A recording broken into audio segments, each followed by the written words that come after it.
What's up, ladies and gentlemen, and welcome to HCS Pro Talk, your weekly Halo eSports podcast. For those watching live, notice anything new? Will got a haircut, ladies and gentlemen. Will! It's great because you did. You actually did. I did this morning. Yep. And that's it. That's our announcement for this week. On with the show. No, I'm just kidding. So, yes. See, I do it. I do it, Justin. I do it. I fucking do it. We purposely did not put the announcement in the show notes, so sorry, guys. That is correct. You'll have to stay tuned. I have some magic. We'll have to wait and see. Oh my God. Guys, we're live. We're side by side. Will thought that we should do this. And I'm like, that's a good idea. We should do this. So we did this. That is that. Oh my God. Oh, fucking Autobot's like, nah, I can't use bitches in this chat. Oh my God. Maddie said you did it, and now it is done. It is done. This is it. This is it. Side by side is much better and doesn't kill your neck, says Night Fox. Yes, and this also gives us a better opportunity to act like we're looking directly at you. Yeah. To have more of kind of like a conversation, I guess you could say, because we have chat up on a screen in front of us as well, so we can be able to easily see that. We can directly talk to you guys. I can easily just turn this way ever so slightly and talk directly to Will if I need to. Yeah. The original idea for the table to be vertical, I guess you could say, towards you guys was that Josh and I used to sit across from each other when we did the original podcast, and to see each other's reactions was awesome. But now that we have the screen and all this, this just works much better. Absolutely. No, Justin. You should have said yes. That was the whole point, is that this was supposed to be the announcement and we were going to leave. Like, that was it. Okay. Well, let's kick things off. For those who are listening to the audio version of the show, this whole intro is going to be weird to you. So I apologize. Go watch the VOD at some point in time. You'll get it. There's a reason why we did it the way we did. And that's that. But let's kick off the show proper. Are we rewinding to the... Sick and tired of hearing all this. Okay, I'm just kidding. So, DMCA, please don't. Ladies and gentlemen, like I said, welcome to HCS Pro Talk, your weekly Halo eSports podcast. This is episode 168. We're one episode away, Will. One away from nice. For the week of February 28th, 2021. My name is Josh, aka JK Fire, and this week I'm joined by the man in the new haircut, Will, aka I am Mr. Mayhem. Will, how are you doing on this Sunday afternoon? I'm good, man. Got up earlier than normal, got ready for the show, got the haircut, feels good. You look good, you feel good? Yeah, Yeah! Yeah! Fuck yeah! You know what else feels good, Will? What's that? What's coming up on this week's episode of the show? Do you want to know what's going on? Yeah, let the people at home know as well. We're going to kick off the show with some major podcast announcements. Okay. That's it. We're also going to have a deeper dive into the designing of the Halo esports ecosystem, tournament announcements and recaps, our HCS Halo 5 Pro Series Season 3 Championship #1 for North America predictions, Will. The next MCC flight kicks off, a deeper dive in the development of Halo Infinite, the CDL Super Week results, even though there's some matches today. Yep. A look into the future of Destiny, and we talk about some video games to round out the show. That other bungo game. Justin said he's wearing a Podcast Evolve shirt. It's a sweatshirt, but that's besides the point. And this feels like an Inside Xbox. I'm looking in the background for clues, like fucking Phil Spencer when he does like his things, and you see like things from different studios behind him.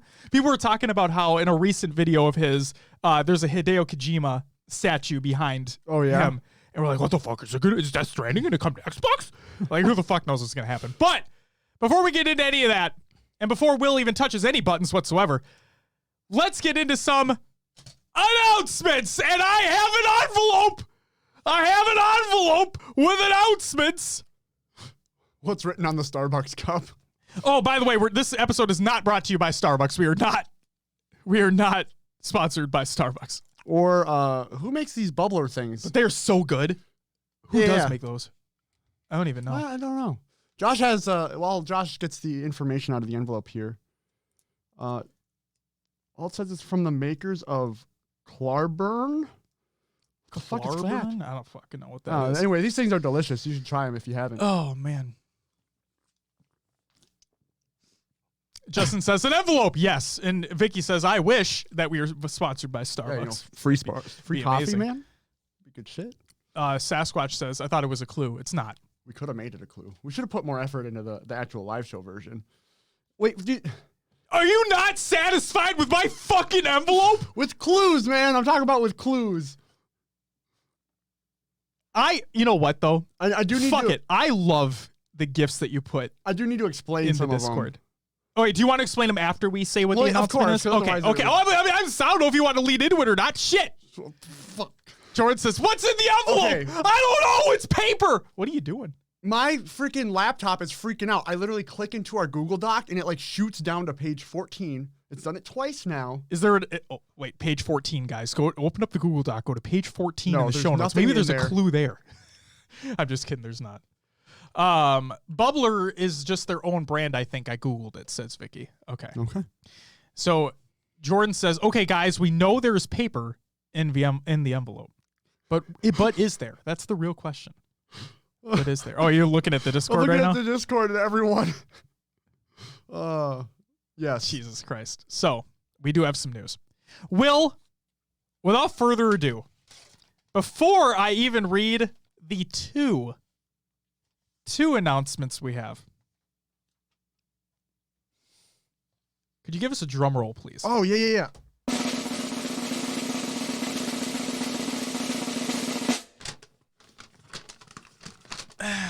Yeah. All right. Does it make you feel better? And it's not crumpled, but fuck it. All right. Ladies and gentlemen, our first announcement is... I don't know what he put for the first one.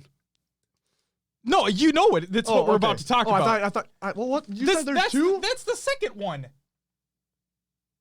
Oh. Yeah. I didn't know we were talking about that today. I mean, I just wanted to give people a taste, There's nothing on the paper. We're still we're still locking down the dates for things, but like the first announcement's here we go. All right. It's a bill. Yeah, we're charging you guys rent for being here now. Yep. That's if you don't subscribe, you're banned. I'll wait. I couldn't. All right. Pro Talk taxes are due. That's right. Tax appointment's on April 15th, which is tax day, which means fucking hurry up. Shit. There it is. Hey, Let's go. no, Jordan. Let's go. Let's go. Jordan with the 5 gifted subs. Holy shit. I was joking, but goddamn. Jordan, thank you for the gifted subs to Will. I got one. To Justin, to Vicky, to Coffee Tarts, which is a great name, and to Manny Rums. Ladies and gentlemen, make sure you thank Jordan for the gifted subs. Thank you so much, Jordan. Ladies and gentlemen, you guys are not banned. Yet. All right, Will. I've prolonged this long enough. Let's get into the announcement. Let's get into it. Will you please? I'm sorry to ask this one more time. Can you give me another drum roll? All right, here it is.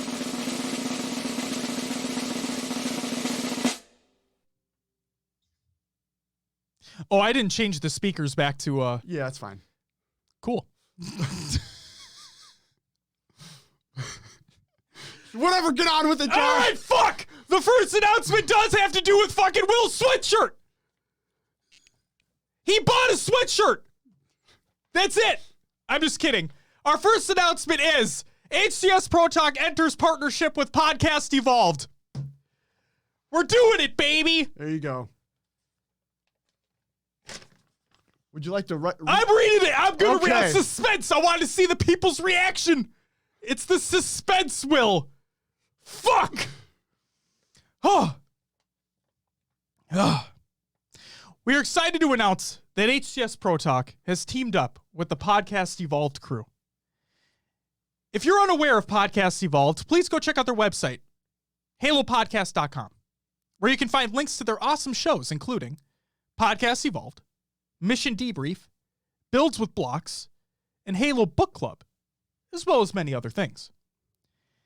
So I'll just be frank with everybody. Will wrote this statement. Yeah. I wanted to add some spice to it. I'm sure you did. So I didn't type this out, but my spice is. Do you like lore? Who the fuck doesn't like lore? Do you like Mega Blocks? Will, who the fuck doesn't like Mega Blocks? Do you like books? Books are good. Will, who the fuck doesn't like books? And now, Will. Yep. Do you like HCS? Of course. Who the fuck doesn't like HCS? Now it's all under one umbrella, we'll call it. Sure. It's a partnership. Partnership. It's a partnership. If you're interested in more Halo news, content, especially on the lore side, since we are a competitive podcast over here, and a great collection of podcasts to listen to, please go check them out. We hope you're as excited as we are. We hope to be able to bring more content, cross collabs, and other fun things in the future between the two shows. Speaking of which, we're not going to give away any real details yet, but we have a couple things in the works for our first collaborative efforts. So, stay tuned for that. This is when Ian and the Podcast Evolved crew reached out, the immediate reaction was this, like we met Colin in real life at Outpost Chicago. Yes. And the funny part is that he lives in Minnesota. And we had no idea until we talked to him face to face. And when Ian reached out to us, like we had already been paying attention to the Podcast Evolve guys, and we know that a lot of the folks in our Discord and whatnot are interested in the lore side of things as well. And so that's why the name of this episode, that's why something that I've been trying to think of is like bridging the gap between both communities, right? So we have the lore side with the Podcast Evolve crew, and then we have the competitive side with us. And one of the points of this partnership is to try to bridge that gap between the two to make it so things are easily understandable on both sides and just bring together everybody that just loves Halo. So that was our first announcement. We are partnering up with Podcast Evolved. And if you tune into their live show today, I believe they're going to be talking about that as well. So, speaking of which, they're going to have a live show today.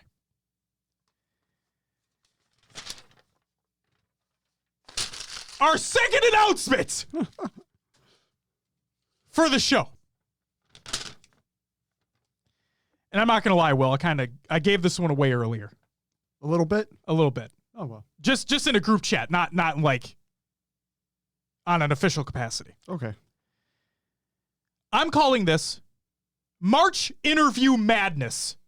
You know, like March Madness? Yeah, the basketball thing? shit. You know, the basketball shit. March Interview Madness. Here's the statement for this that I typed up. HCS Pro Talk is working to schedule weekly interviews beginning in March with personalities from all over the Halo space. Lanky Sasquatch says, littering. You're not my mom. March will consist of 4 potential interviews with the following incredible individuals. What we have lined up include Martin Ohms, a.k.a. Voodoo Man, a.k.a. one of the greatest guys on the planet. We have Why Not Be Reckless, a.k.a. Why Not Be Casting. We have Shyway. And last but certainly not least, we have Louis V. Titan of LVT Productions fame as well. I'm going to litter again because fuck it. Ladies and gentlemen, those are the 2 announcements that we have to kick off this week's show. And I swear to God, if any of you fucking leave, I'm going to cry. But seriously, couldn't be more excited to work with the Podcast Evolve crew. Love what they do over on that side. And like I said, we know that there are a lot of folks that have strictly paid attention to the lore side of things and then maybe have found out about our show and now are getting more interested in the competitive side. We want to help out the other side as well, where people who are just coming over here for the competitive aspect can go over there and also stick with us and learn more about the lore side of things as well. Just broaden the knowledge, broaden the scope, and have a good time. It'll be fun. Justin says, well, we got the announcements. Ever want to dip and go play some video games? JK. I'm surprised you did put it in the beginning and not towards the end. Well, I was going to bring it up, and I didn't. Okay. Because I thought you looked at the show and so you didn't say anything, so I'm like, okay, I guess we're okay. I didn't care either way. Okay. Well, I mean, like the fact that you were wearing, because I also was wondering if you were going to like wear something over the sweatshirt and then like rip a shirt off and then boom, there you go. But the fact you just wearing it, I'm like, okay, we'll just fucking wing it. We'll get in there. You'll fucking raw dog it, you know? Just. Yeah. Okay. We're making collaborative babies up in here. We're not here to talk about anatomy at HCS Pro Talk. No, we're here to talk about some Halo shit. So, without further ado, Will, let's get into some competitive news. Europa Halo is looking for staff. This is by Europa Halo. Join Europa Halo. Now that we're back and settled into a new structure here at Europa Halo, we are very keen to hear from anyone who wants to join the Europa Halo staff and help us shape up for Infinite. In particular, we want to hear from content producers and social media managers. So go ahead and check them out.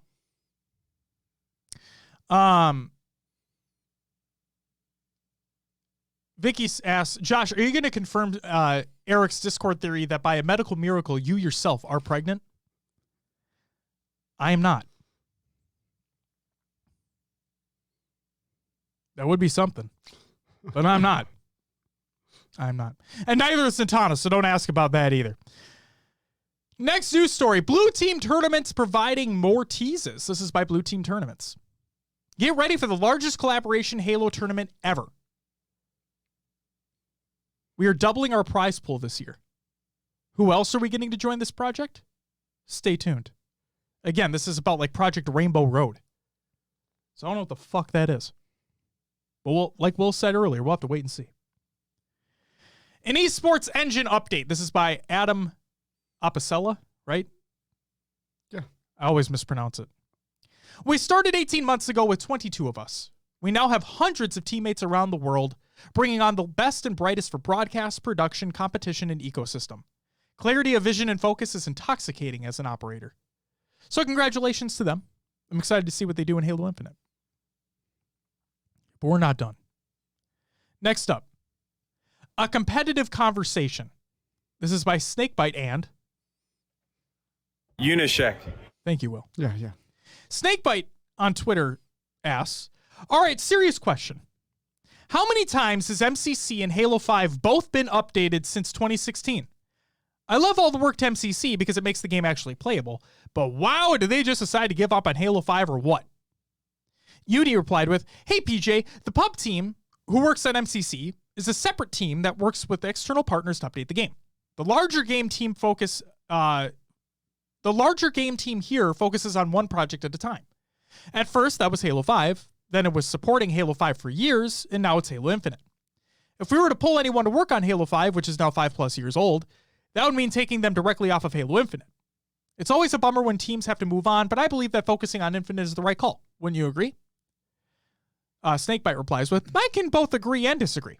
Because I'm happy for the main focus to certainly be on Infinite, but I can't say I understand the justification of working on a 13-year-old game and not a 5-year-old game, when there's an attempt to hold prize money on both. And if I'm being honest, the Halo 5 project has just felt given up on since 2017, given the game has been borderline unplayable since that time. In Halo 3, the hit registration gets fixed, which I'm thankful because the game is now fun, but no fix on heavy aim on Halo 5 for 5 years? Uni replies with, I totally get that point of view, though I'd say unplayable is a bit of an exaggeration. As for the shift in support, the team has simply needed to focus on Infinite, and still does. which is why Halo 5, Jesus Christ, support stopped. Each of our teams can only focus on so much at once. This happens with every project, at every team, at every studio. Eventually, they need to look forward. Our larger team had to make this call when shifting from Halo 4 to Halo 5, and again from Halo 5 to Infinite. It's also happened to the PUB team multiple times over the year as well. The PUB team eventually had to shift their focus from MCC to Halo Wars 2. Then, after launching Halo Wars 2 and giving it post-launch support, they then shifted focus to MCC PC. It's a natural part of game, or any product, development cycle. Priorities change and so does the work. I wouldn't disagree that in a perfect world we'd be adding content to all of our games all the time, but that just isn't realistic. I feel much better knowing that we're only asking people to focus on one game at a time. Sorry for the long reply, but I hope this helps clarify. Snakebite replies with, I'll be 100%. I stopped reading after you said unplayable is an exaggeration because it confirms to me that probably no one in the office is actually even touching the game to understand how bad it is from day-to-day basis. Looking forward to Infinite, though. Circling back here, number 1 and number 4 was forced because it's what I replied to. I think it's unrealistic to fix the games you have released. To think it's Jesus Christ. To think it is unrealistic to fix the games you have released is amazing to me. I'm not even suggested it should be done right now. Just amazing with all the MCC work, people don't see the issue. Will, do you feel as though... Do you feel any of that heavy aim stuff? Yeah. Okay. I still do. Okay. Do you feel that the game is borderline unplayable with heavy aim? Just your opinion.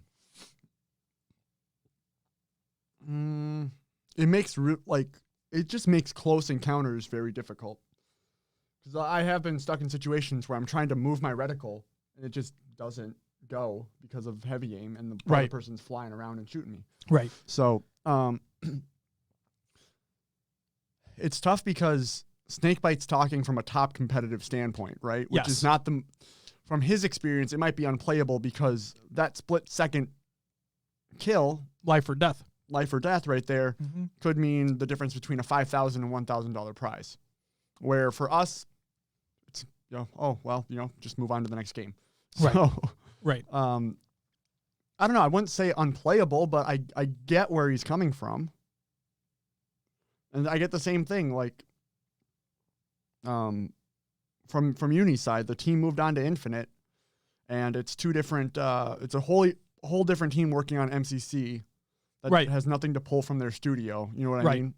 So, for me, as a H5 player, it does feel bad that there's no support for it really anymore. It's just rotational playlist right now. And that things aren't getting fixed that could have been fixed or should have been worked on. And, Snakebites even says, he's like, I'm not saying they need to be fixed right now. It's just the fact that all hope has been dropped on it. Right. And they've had 5 years to look into issues that they just haven't done. To me, that's kind of the more surprising part. Like, so Snakebite made a comment like, you guys can still work on a game that's like 13, 15 years old, right? Yeah. But like you mentioned, there's a separate team working on that right now. And there's that team that's working to create the seasonal content and so on and so forth. There's nothing to say that once the seasons are done that they can't go back and address that situation where Snakebite says it doesn't need to be fixed right now. But what's shocking to me is that in the years of post content that they've done for Halo 5, they didn't take the time to fix heavy aim. And now my question is whether or not, like, how deeply rooted into the infrastructure of Halo 5 is heavy aim? Like, would it be a situation where it could be patched out? Is there a situation where the game needed to be rebuilt from the ground up? Like, what the fuck was going on there? It's not present in Halo 5 comp private matches. It's not there. So and the game never truly had LAN. Yeah. So who knows? It's got to be netcode then, right? That's what it sounds like, or something to that effect. Maddie says, I get what PJ is saying. They fixed MCC and continue to update it, but they won't fix Halo 5 and don't update it yet. They dump the most prize money into it. Agreed. And like I said, it's surprising to me that in the 5 years of post-launch content, they didn't fix it. And also, Shot with the fucking 7th month resub. Thank you very much. Also, I didn't even fucking do this to Jordan, but woo! Oh, he's gonna do all 5. I'm not doing it. Okay. Nope, okay. I just did 2. One for Jordan's gifted subs and then one for Shot. Thank you so much, man. Yeah, it's just it leaves kind of that poor taste in the mouth, right? Because we personally do enjoy playing Halo 5. And we also love watching competitive Halo 5. But when you have the top of the top and they're still complaining, and I'm not saying complaining in a bad sense, like they're voicing their concerns about something that should have been fixed from the get-go, but just wasn't. And instead, we got Oddball in a completely borked state. Yeah. It gets removed and then comes back in still not a great state. And you have rehashed maps with a different aesthetic. Like, what was happening there? I'd love to get a deeper dive into like what happened after Halo 5's launch, like a behind the scenes thing. We won't ever get it more than likely, but like I think it'd be nice to have, but whatever. So here's my overall question. Because they said never say never in terms of like Halo Wars 2, right? Right. So here's my question. Do you think, will chat listeners, whoever you may be, do you think that Halo 5's heavy aim will be patched out at some point in time?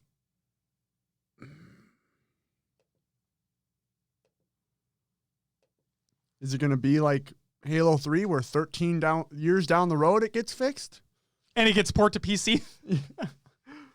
Because here's the thing. With Infinite, that's going to be that's a long-term plan to produce content. Did they say updates. 10-year plan for Infinite? So, yeah. Did they say that? I'm trying to remember. I don't know if that was just put out there or if they actually said it, but okay.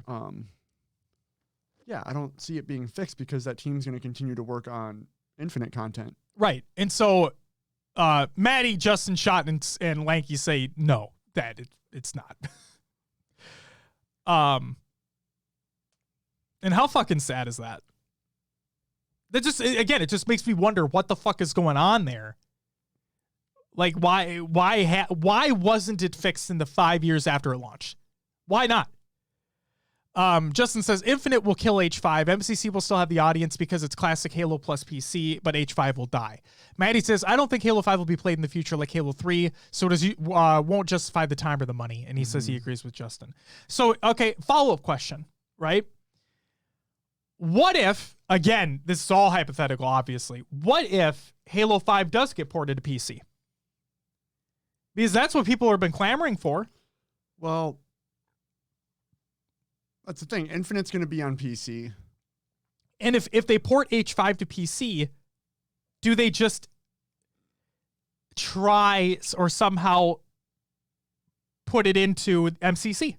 I think that's the only way you sustain the player base because we still get games in H4, even though it's considered one of the worst Halo games, right?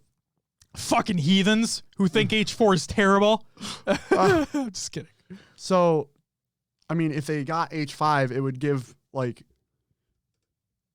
people reason to go into that playlist every once in a while. True. And if you, depending upon if they include, like, a veto system ever into MCC, I think putting H5 into MCC and just giving it the little life support it can have, you know, by just including it in the package. Sasquatch says they'll fix it when they add it to MCC in many years to attempt to revive it. Yeah, there you go. And then Shot agreed with Maddie and Justin. Maddie says, unless Infinite's multiplayer is trash and people go back to H5, then I don't see it happening. And Shot says, I can see it happen only if Halo 5 becomes PC dominant. Yeah. And Justin says, we're only like a year away from everybody loving Halo 5. So Justin says it's the cycle. Yes, You've seen the picture. Yeah. So for those who don't know what Justin is referencing here, there's like a Halo life cycle picture, like a graphic where like the hype intensifies and the game comes out and then like everybody hates it or like everybody hates the old one. You go through the cycle, then eventually it comes around to, oh, you love the old one. You think it's the greatest thing ever. You couldn't imagine why people hated it. And then the cycle just continues. shot when people admit that they love Halo 4. Dude, I tell you, man. You know what I miss, though? Remember when everyone would reply, like, when everyone would see a Halo 4 tweet on Twitter and they'd reply at me? That doesn't happen anymore. Bring it back, people. Maybe we should bring it back. You guys are fucking slacking. Yo, what's up, Silos? There he is. Hey. Slacking piece of shit. I'm just kidding. So, the last competitive news story that we have this week is... What's up, Josh? Welcome back as well. Nobody tweets about Halo 4, says Justin. Jesus Christ. Designing the Halo esports ecosystem. This is by Tashi. So I did not condense this article down because this is actually pretty short in comparison to the Infinite article that released, that I did condense. So, in this month's blog, we're going to do a deep dive into tournament operators. What's the role of tournament operators outside of the obvious running of tournaments? What are the types of tournament operators we'll be working with? How does HCS Grassroots fit into the picture? Oh, I also didn't say that. I'm sorry. Thank you. You can unhighlight that. Thank you very much. The second to last news story that we have is make the move to double elim. This is by many. So right before we started recording the show, Druck went on Twitter and stated, don't know how HCS sees every pro tweet for double elim, then makes only the open tournament double elim and says a double elim 16-team tournament takes too long, but a 64-team team one doesn't. Frosty replied with, it's because we're talking to bots. Only the higher-ups who control them have a say, and they're not seeing what's going on. Spartan replied with, everything is going to be falling on deaf ears until Infinite comes out, and we can talk directly to Esports Engine without being ignored. And then Martin Ohms replied with, thank you guys. Thank you for these tweets, guys. It's something I've been fighting for every week. Fingers crossed I can get it changed to a double elim bracket for this weekend. This weekend being the season championship for North America. So. The last esports news story that we have is the designing of the Halo esports ecosystem blog by Tashi. So, the role of tournament operators. And Silos asks, they're not playing double elim? Nope. They haven't for the past two pro tournaments that have taken place. It's been group play seeded into a single elim bracket. But the open tournaments with far more teams do have double elim. And that's to determine the 8 teams that are going into the pro bracket along with the other 8 teams that had previously qualified. So yes.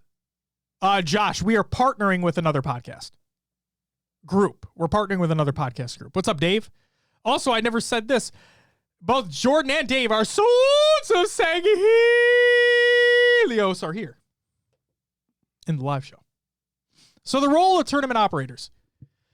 Tournament operators, or TOs, are a critical part of any esports ecosystem, and Halo is no different. In Halo, we're taking a tiered, multi-pronged approach with the relationships and types of TOs that we work with in the ecosystem. The reason we're taking this approach overall, because it allows for long-term and sustainable partnerships in the ecosystem, as well as scalability on a global scale, so that we can better support the participating regions.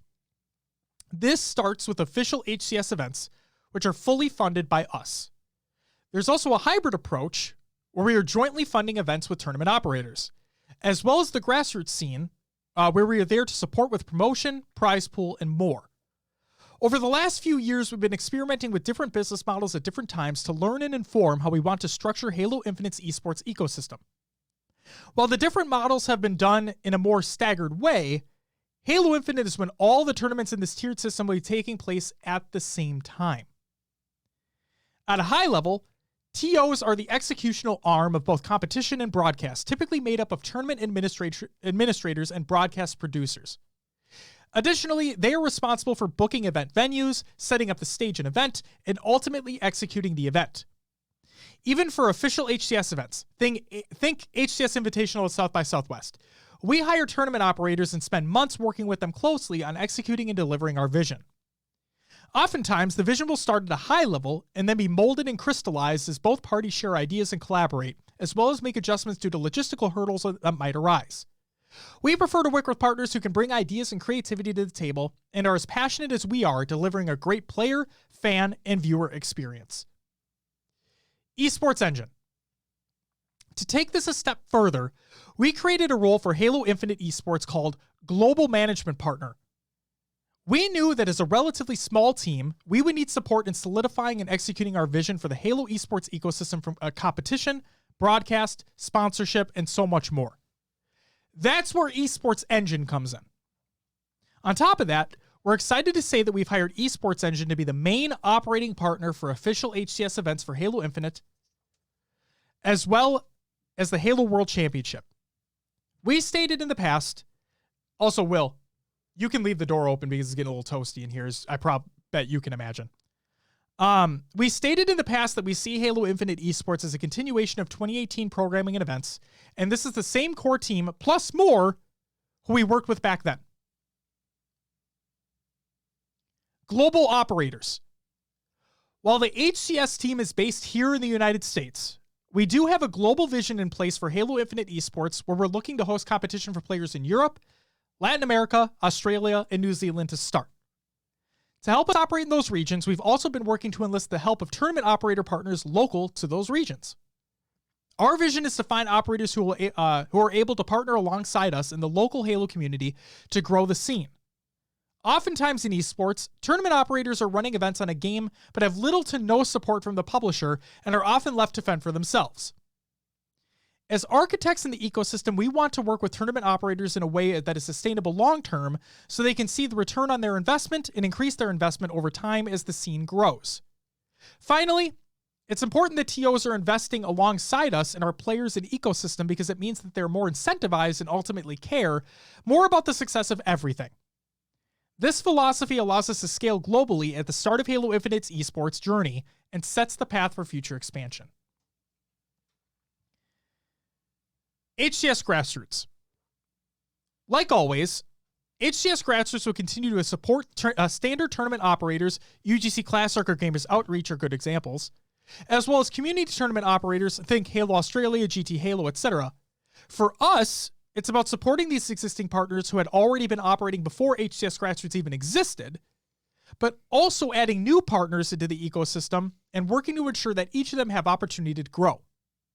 Philosophically, we are still very much believe that these tournaments are great for the ecosystem and players, new and veteran alike, and in the future, they will supplement the main HCS league. Okay?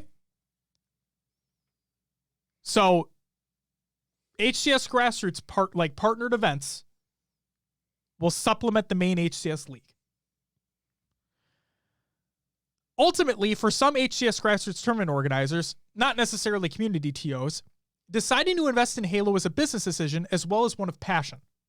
We've been talking to TOs and learning more about what it would take for them to run Halo tournaments not just at launch, but well beyond that as well. Our goal is to help lay the foundation for a long-term sustainable ecosystem. And we've also been learning about what things we can do to help in this area, while also keeping in mind the scenes on a regional level and what the player experience is. Our vision and aspiration is that players feel like there's always something to compete in, which would be a mix of official HCS tournaments, HCS Grassroots tournaments, and other partner tournaments. This would also include a variety of formats and game settings and modes, which would help make up a bustling and varied tournament series. Finally, as an evolution of HCS Grassroots, certain events will be made eligible for sanctioning, which means they would adhere to the same game settings and rules as the official HCS League, as well as give players the opportunity to earn HCS points that will help improve their seeding. So, Maddie, if you were still here, sir, you chimed in on Twitter and reached out, and I believe Tashi replied to you as well, in terms that, yes, like, some of these grassroots tournaments that take place will allow you to earn points, so on and so forth. So if you wanted to speak more about that in the chat, absolutely feel free to. Or if you would do me a favor, because that'd be awesome, if you want to link me the tweet and the reply, that'd be great. And then I can read it on the show. And then closing. At a high level, our aim is to have an ecosystem with a healthy group of tournament operators in the scene on a global level who have the ability to run tournaments on a consistent basis over the long term. If you'd like to learn more about the HCS Grassroots program, you can read more and even apply at halo.gg/grassroots. Finally, if you're a tournament platform interested in participating in the Halo esports ecosystem, you can feel free to reach out to me. That's Tashi on Twitter. As always, interested to hear what folks think, so feel free to send any comments on Twitter as well. And then Maddie did provide the tweet, so I'm going to open that real quick. So Maddie asks, so will HCS points be rewarded regularly, and are the select grassroots tournaments that award HCS points like a way to earn bonus points? Tashi replied with, yeah, that's a good way to look at the balance, and we're trying to hit. I'd also say that for people who maybe first start competing in HCS grassroots tournaments, this will be a way for them to dip their toes in, earn their first points, and see if they want to go for more. So there you go. And Will, that's it for the competitive news. Your upcoming tournaments of the week presented by noobcombo.com. Maddie Rums in the chat, still with no merch. noobcombo.com. Go to noobcombo.com for all your Halo esports needs, except that merch. Sunday, February 28th, that's today. Airborne Vanessa's Halo 5 2v2 tournament, Esports Arena Halo 5 4v4, and the HCS Halo 3 MCC Pro Series 4v4. On Saturday, March 6th, the SWAT Nation Spring Bloom Halo Reach SWAT 4v4, and the HCS Halo 5 Pro Series Season 3 Championship number 1 for North America. And then on Sunday, March 7th, the LFTG Halo 5 $1,000 2v2 qualifier number 2, another Esports Arena Halo 5 4v4, and another HCS Halo 3 MCC Pro Series 4v4. And that's it for your upcoming turns of the week, presented by noobcombo.com. Will, did you know that you can check out noobcombo.com for all your Halo esports needs, except merch? Yet. Josh asks, HCS Pro Talk cross Noob Combo merch collab when? I mean, I don't know if that'll ever happen, Josh, because we'd be the ones that have to create it, put it on the platform, and then sell it, because Maddie ain't fucking doing shit. I'm just kidding. Maddie's got shit brewing, you know? Yeah. Thought our announcements were cool. Just wait. Just wait. Maddie's got shit going on in the background that nobody knows about. Not even I know about. I'm excited, man. I'm excited. He's going to become a Valorant esports website. Sure. Spoiler alert. Will, that's all we got for the upcoming tournaments. What do we typically have next? Roster Mania! This is where we'd usually have Roster Mania, but there's nothing there, so we'll just scoot on over to the tournament and league recaps. Of the week, presented by us. No, wait. Yeah, by us. I thought you were going to go. Oh, no. Okay. God damn. I tricked you. You did. You got me. Although you can find results over at noobcombo.com, where I steal some of the graphics from every week. Tournament league recaps. All right. SWAT Nation, SWAT and Time Part 2 results. In fourth place, we had Premium BR. It was Minx and Gold Star BR. Third went to Lovers, Shy Away, and iSpar. Second went to Sabinati, which was Miss Audie and Sabinator. That's a great name. And then first went to CE, taking them $250, which was Command Station and Envoy. Sabinati. I like that. I don't know if that's top tier quality, but I like that. Just rolls off the tongue. Go ahead, Will. Moving on to the... There we go. Halo 2 Real Ones Project Cartographer Draft 4v4 Super Bowl. Super Bowl. Yes. Super Bowl. In fourth was Team MCC. It was Havoc, Afro Man, Natural, and Mook. And third went to Ambush, Gunshot, Moniz, Creepy Trash, and Not Fear Evil. Second went to Perfect Storm, which included Stormy, It's Crazy, MVC, and Rye Bread. And first went to Kinder Surprise, Sparks, Doherty, I Predator Less, and Hero. Jordan said, and this is where I would put Roster Mania if we had rosters. And I smiled at him, and he noticed it. And he said, thanks for the smile, Josh. You're welcome, Jordan. I love you. All right. Next tournament here, the LFTG Halo 5 1K 2v2 qualifier. And fourth is I Don't Need It. I don't need it. It's Bacon Bade and Aziraphale. Thanks for that. That was perfect. That's exactly what I was going for. I know. And the best part is that like we've made SpongeBob references in the past. Oh my God. The old SpongeBob episodes are the absolute best. Oh yeah. Next team in fourth was FNI. It was Juan MC and Running JM. Second went to Matrix, Peng and Thin. And first went to Fung 4, Druck and Soul Snipe. Haven't had that name pop up in a while. Fung 4, yeah, they're back in it. Moving on to the HCS Halo 3 MCC Pro Series results. In fourth place, we had 3KV, Bejesus, Cleanup, Obnoxious, and Wise Wins. Third went to Flyers, Elamite Commonly, Hunter JJX, and Straight Stick. Second went to the Green Cats, Shayla, Gilkey, Rain, and Ryan Noob. And first went to H3 team again. What do you know? Snakebite, Lethal, Royal 2, and APG at the top. Who would have fucking guessed that was going to happen? All right. We did have Hydra Gaming Halo 5 Co-Ed 2v2 tournament. In fourth, we had Jenfreny, which was Lady Echidna and Anfreny. Third went to Anime Demons. It was Queen and Scariotic. Second went to Besties, Divine Damsel, and Soul Snipe. First went to Sabinati, Audi, and Sabinator. Hell yeah. Next up, Yodesla's Halo Wars 2 4-year anniversary tournament. Whew. In fourth place, we had EOD Spartan Seb. Third went to L Heck 10. Second went to Diverse V1. And first went to Rock Generation. And you know who I think took fifth? Almirante 99? I believe so. We usually go through the top 4 placings, though, so I didn't include it. But yeah, the bracket is there. You can go ahead and check that out.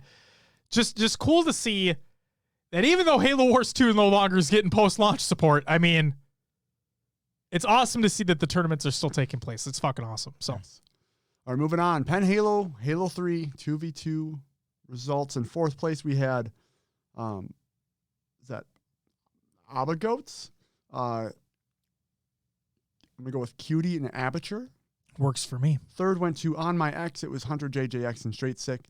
Second went to Stainers, Lethal, and Gilkey. And first went to Forgetful Hummingbirds, Nico and Bob the Demigod. All right. Yeah. All right. Next up, last one. No, there's more down here. Just a few more. Jesus. Yeah. All right, Louis V Titans, Money Tuesdays results. On the undercard, we had Druck and Soul Snipe versus Frosty and Vemzy. Game 1 was on Truth. I believe you watched this series, right, Josh? This was in-fucking-sane what happened. Read the results, and then I'll explain. Game 1 was Truth. Druck and Soul Snipe take it 25-24. Game 2, Plaza, Frosty and Vemzy take it 25-6. Holy shit. Yeah, kind of a little bit of a beating there. Game 3 on Regret, Druck and Soul Snipe 25-24. And Game 4 was on Truth. Again, another 25-24 series. 1 kill going to Druck and Soul Snipe. So, Druck and Soul Snipe win the undercard 3-1. Okay? Mm-hmm. Every game they won, it was 25-24. Every game they won, it was a comeback win. That's crazy. Every single one of them. It was fucking insane. Like, if you go back, guys, I include the VOD in the show notes. For the love of God, please go watch that. The entire stream, obviously, but like that undercard, wowzers. Oh my God. It was on the edge of your seat competition the entire series. Like, you're literally watching, you think what's going to be, oh, Frosty and Vemzy got it, right? Yeah. And then kills start going the other way, and then they come back, and then they have the lead, and then they win right at the end. Oh my God. And those 3 games almost in a row. Holy fuck. What a great, one of the best series of Halo I think I've ever watched. And that's saying a lot. Take it away, Will. All right, and the main event was Bound and Renegade versus Boobadooboo and Saiyan. Game 1 was on Truth. Before you say the results, they had little interviews with Boobadooboo and Saiyan before the main event took place, and I think Boobadooboo was talking about how like there was no doubt in his mind that they were going to win it. Yep. So they still played all 5 games, it looks like. It was a best of 7, if I'm not mistaken. Okay. Yes. Well, there you go. Went to 5 games. And game 1 was on Truth. Bound and Renegade 25-23. Game 2, Plaza. Bound and Renegade 25-23. Regret. Bound and Renegade 25-20. Game 4 was Boobadooboo and Saiyan taking it 25-24. And it finished game 5, Bound and Renegade 25-18. So they, they showed up to play. Yeah, Bound and Renegade ain't losing, man. It was insane. And then, so after the stream took place, they were wondering who should they get for the next Money Tuesday event. Mm-hmm.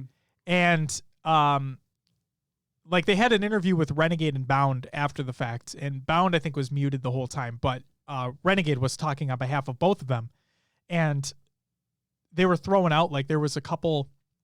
I think there was one French player that they threw out there to be like he's an up and comer that like they could definitely see doing some work. Great player. Mm-hmm. And then they also talked about how it'd be really cool to get like a Spartan on there. It's about like a Spartan Penguin, perhaps. They had teamed together on Liquid for a while. I know that. 2 incredible players in their own right. So I just so Maddie says, think he said Legend and Sika. Yes, and they're phenomenal. So getting that broader exposure to other regions, especially in this type of format as well, is just incredible. And then like if you get a Penguin and Spartan on there, like just trying to find a powerhouse duo that can take down Bound and Renegade. Well, why don't they do it where, say if they could technically have Druck and Soul Snipe move up. So to face. That was also talked about, yeah. And it would be like if they get Penguin and Spartan to come in, they would go up against Druck and Soul Snipe, and then whoever wins that would go on to face Bound and Renegade to give Druck and Soul Snipe a chance, instead of always being that undercard group. Yeah. So it'd be cool, man. These Money Tuesdays events are phenomenal, and also, if you guys, I can't express this enough. Like, if you guys haven't watched an LVT production stream on Louis V Titan's channel, you're missing out on some of the best production Halo Esports has had in a very, very long time. It's engaging. The commentators are fantastic. They break things down. Like, they're adding different types of production to the streams as well. They're adding like rewindable replays and shit like that. It's absolutely insane. Please watch the streams when you can. They're phenomenal. Go ahead, Will. All right, yeah. Next up, we have the HCS Halo 5 Pro Series Season 3 Championship, number 1 from EU. In 3rd and 4th, we'll start with Royal Marines. It was Shiesty, Haulers, Marine, and Mista. Then Corona Vaccine, Speed, Tommy, the Krogan, Precisionite, and Batchford. Team coming in 2nd place was the England, Germany, Italian, France squad, SLG, Kimbo Mose, and Sniper. And first, the ones who've been dominating it the whole time is Cartel, Shady, Jimbo, Legend, and Sika. And I included here, they not only won the tournament, they won it going undefeated, 15-0. Yeah. Holy shit. Crazy. They are just on another level. And that's again why Maddie said that Renegade and Bound were talking about Legend and Sika. They're phenomenal. They're playing out of their minds, and that team is clicking on all cylinders. So I'd love to see them in a Money Tuesday event. I'd love to see them a bunch of other events. All right. Next up, we had the Halo 5 Pro Series Season 3 Championship for LATAM. In third, fourth, we had Team Rebel, Nugget, that dude we don't know how to say, Laylox, and Gambino. And then Carnage Black, Bullet, Guardian, Flies, Scepters, and Zarek. Second went to Fire and Ice, Magico, Johan MC, Noble, and Running Jam. First place went to Pittsburgh Knights, Atzo Drift, Poolgot, and Tapping Buttons. So they took it home again. They did. And then the big one. Halo 5 Pro Series Pro Tournament number 2. The big one. Yeah. So I'm not going to list all the players, but in 5th through 8th here, we had Heart of the Cards, Baba Booey, Flyers, and Team Force. In 3rd, 4th, we did have Inconceivable, Boo Boo Doo Bounce, and Falcated. 3rd, 4th, Casey Pioneers, Talik, Druck, Manny, Soul Snipe. And then in 2nd place was Cloud9, Stellar, Penguin, Eco, Trippy. 1st place went to Sentinels, Snakebite, Royal 2, Trippy, and Frosty. So our predictions were right. We got one. Because practice was put in. There you go. And Cloud9 really showed up this time too. Remember we talked about it last week. If depending upon the teams that put in practice, we could see Cloud9 being near the top again or being at the top. It's exactly what we're talking about. They put some more work in. Sentinels obviously put more work in too. Mm-hmm. And this brings it all back to why isn't there a double elimination bracket for this? Because that could have gone that distance. Yeah. So, yeah, it's just a great tournament all around. Yeah, a double elim could mean that, KC would face off against Cloud9, and that KC might have had something to pull back into the winner's bracket to go against Sentinels. You never know. So you never know. All right, that does it for the tournament and league recaps. Thank you very much, Will. It's time for our topic of the week. This is more than likely going to be quick. The HCS Halo 5 Pro Series Season 3 Championship number 1 for North America predictions. Will, I'll just read through the teams one more time, not the rosters, but we have Sentinels, Cloud9, KC Pioneers, Inconceivable, Heart of the Cards, Baba Booey, Flyers, and Team Force. They all qualified from this pro tournament that have taken place. Therefore, Will, I don't know if the predictions would change, but let's do 2 different scenarios. Single elim as it stands right now, and double elim if it changes and Martin gets the way that it's deserved. Sure. I don't know if it does change much for me other than I kind of see that last tournament being the stack rankings for me. Yep. Sentinels on top, KC and Cloud9 kind of in that 2-3 place, depending on how they play that day. And the rest just kind of fall as they fall. Inconceivable, Heart of the Cards, Baba Booey, Flyers, and Team Force. So agreed. I like I said, this is going to be a short segment because I am in full agreement with you. I say it every time is that I can't bet against I can't bet against Sentinels, especially if they put work in. If they don't, it can be basically anybody's game because we know what Cloud9 is capable of doing. And we know that KC Pioneers, if they can come out hot and maintain momentum, they are a force, no pun intended about the other team, to be reckoned with. Inconceivable, I don't know what it is, but they're just inconsistent. They're too inconsistent for me to consider them to be a top 1-2 placing.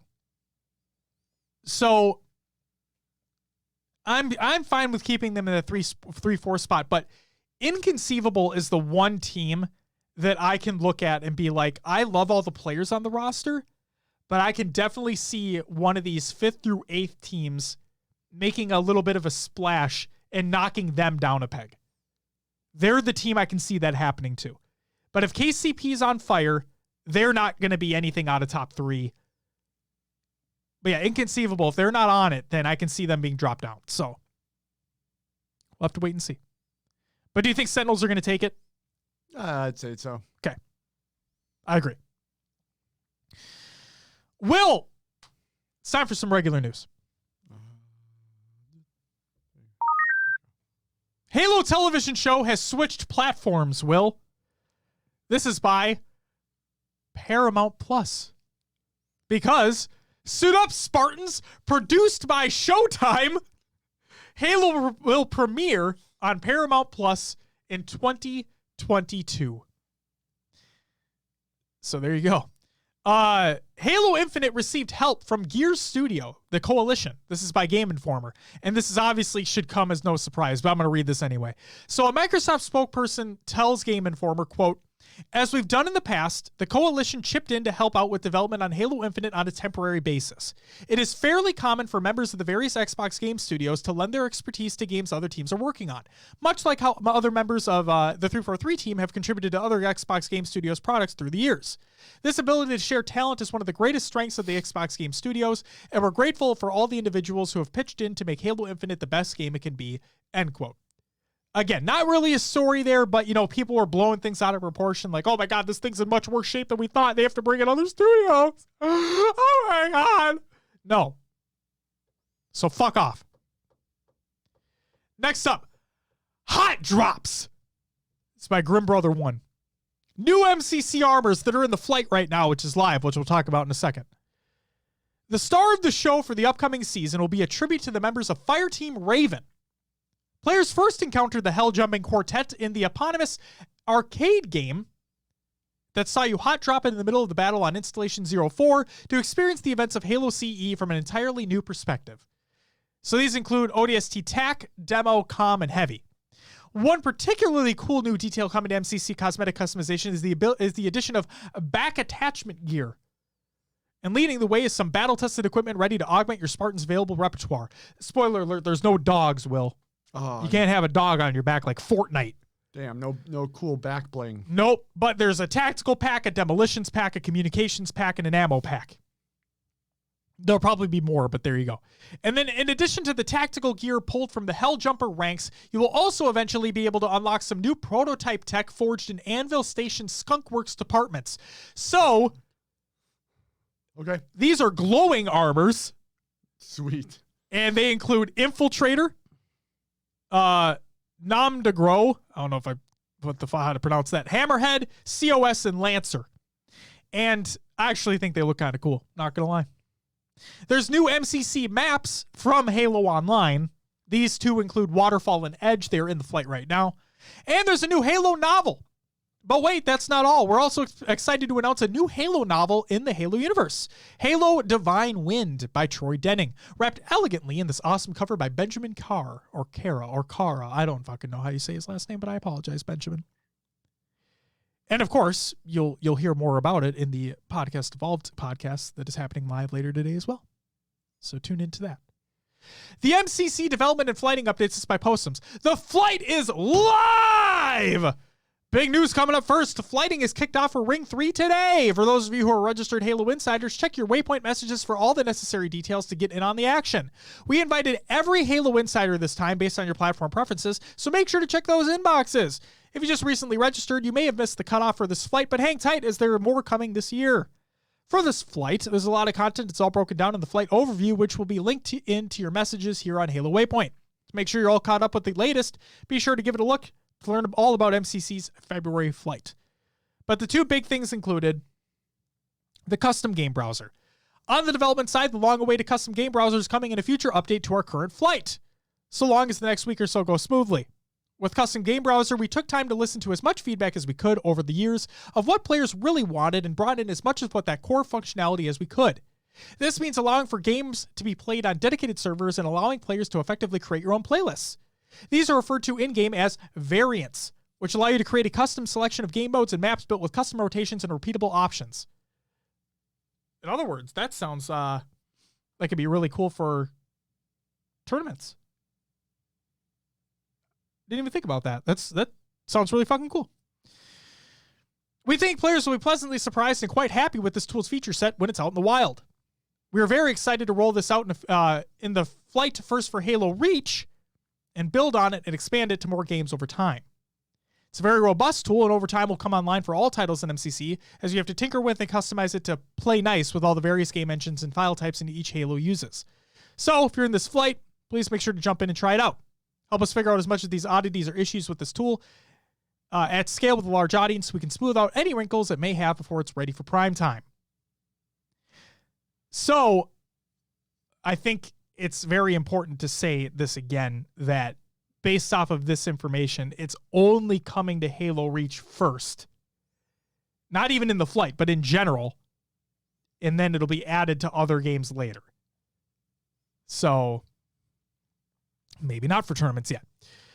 And then finally, custom game team changing.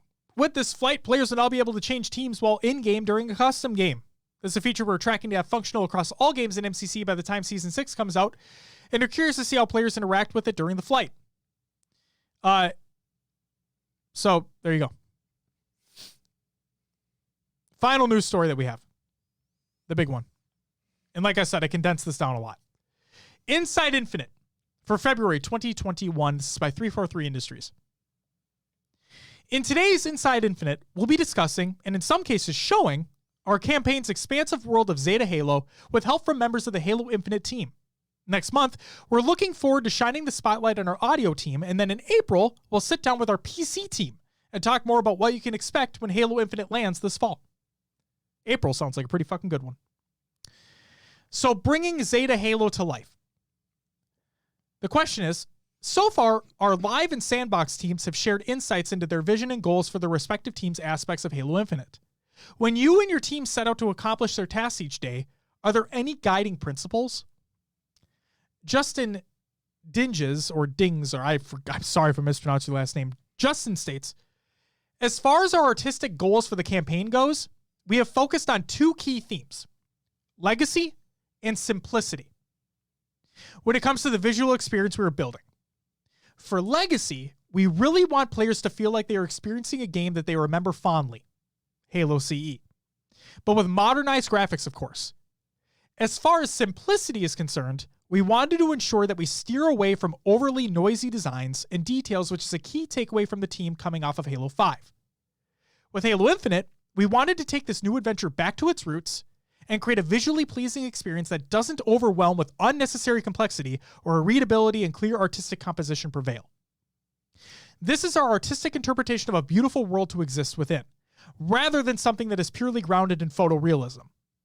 Both goals have been a true challenge to balance, especially against the expectation of what it means to be a next-gen title. But through some incredible team collaboration, hard work, and community feedback, we are hoping to land something that everyone would really enjoy and appreciate. The next question I included is, we've talked a fair amount about Halo Infinite being a spiritual reboot. So what does that mean to you and your specific perspectives?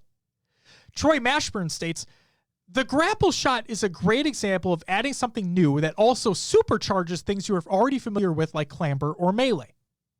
You're familiar with clambering up a double stack of crates, but the obstacles in Infinite are larger and more organic. The grapple shot gives you the same fluid motion as clamber, with a much greater range to get to more locations quickly.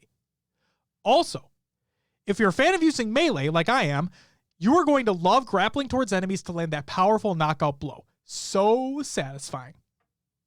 John Mulkey states, for Infinite, we're working to deliver on the promise of the original in ways that limitations of the time would not allow the team to fully explore. Zeta Halo invites exploration and discovery. The stories to be found, which is an audio clip featuring Halsey and Chief talking about Cortana, and player agency in how you utilize a robust sandbox of tools to overcome a mission or encounter. The reason why I included that statement is because they literally include a link to that audio clip, which is just an audio clip, but it's fascinating because like you get a little bit more of an insight as to this is the type of stuff that we're going to be dealing with. Not just the Banished, but also looking for Cortana, what's going to happen there a little bit, like teasing that, you know? So I recommend you go check that out. What's your personal favorite aspect of this world and or the experiences therein? Justin states, one of my favorite features in the game is our time of day lighting system that is active when you're playing the game. This has been one of, if not the largest graphical feature implemented into our engine over the past few years. It allows us to create artistic scenes and settings that have vastly different visual tones and moods depending upon which time during the cycle you encounter something. So, coming across a mysterious foreigner obelisk during the day may feel peaceful and serene, where at night it might feel much more ominous and threatening. It really adds some incredible dynamically driven visual variety throughout the experience where we were not able to have it before. And then there's a group of screenshots in there as well. Keep in mind that all of these screenshots that they included are work in progress on PC. Yep. Okay. But it really does look awesome.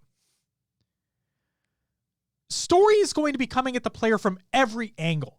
And it's safe to say Zeta Halo is as much a character in Halo Infinite as Chief, the pilot, or Escharum. I think that's how you say the main villain's name. How does the world and the world team's work support the narrative experience? Justin states, most importantly, there's an epic visual story to be told of not only what recently happened to it, but also one that implies its mysterious past and what implications it holds for the future. So, from an artist's perspective, we've had two main goals with bringing Zeta to life. First, to visually show what is happening in current times with the violent occupation of the Banished forces and how it has shaped the landscape of the ring. And second, to create mystery and intrigue around Zeta's past and ultimate purpose. Intertwining these two major story characteristics of Zeta has been an awesome and rewarding challenge. Players will not only experience the immediate story of Chief's reawakening to confront the Banished in Cortana, but if they look around, they might find glimpses of the future as well.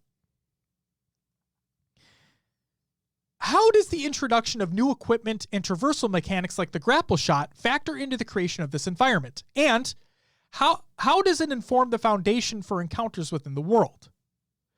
John states, the grapple shot is super fun in the traversal options it provides, but it also allows for pulling weapons to you, pulling an explosive fusion coil to you that you can then throw out to take a shade turret, or grapple to and launch yourself into an enemy to land a powerful melee attack.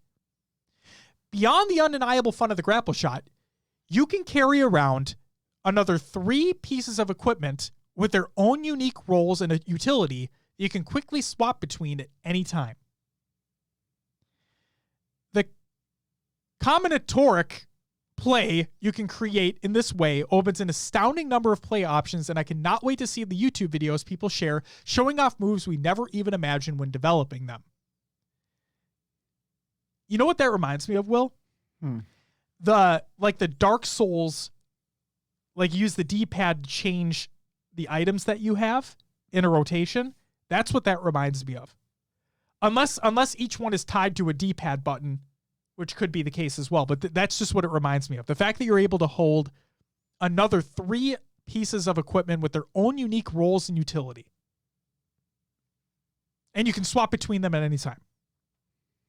So that's cool. You don't have to just carry one and be done. Josh says, dude, this game is sounding more and more fucking awesome. Agreed, but we haven't seen anything yet besides in-engine screenshots on PC. But I will say, Will, the visual change from that demo that we saw to now, again, we haven't seen gameplay now. Well, right. I think that's where the issue comes in, though, because, I mean, even when we got the gameplay demo, the screenshots during that looked fine. It was when you were playing the game and that does look like that. Textures were popping in and out, things like that. That was concerning. But they've had plenty of time, so. Right, and they're going to have even more time, so we'll see. Shit, we'll just have to wait and see. All right, and the final piece of this that I included, Across a Gap of Stars. So this is Joseph Staten, his closing piece for this blog.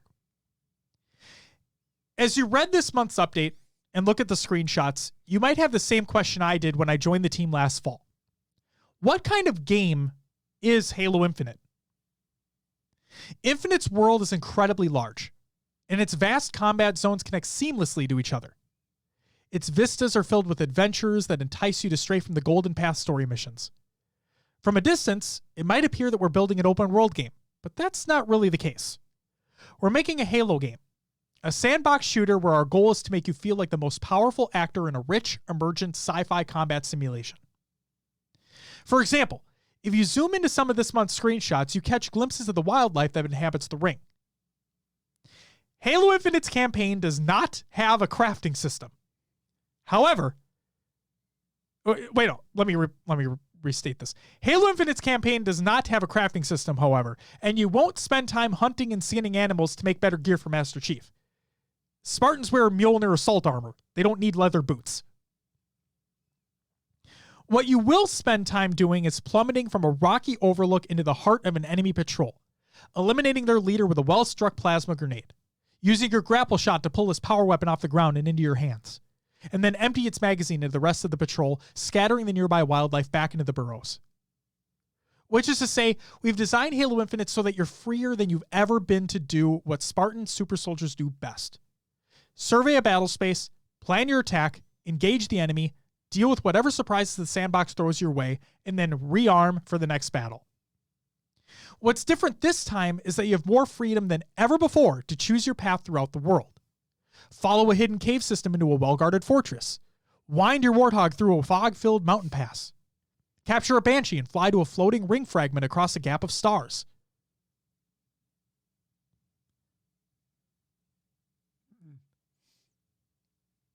Are we going to space?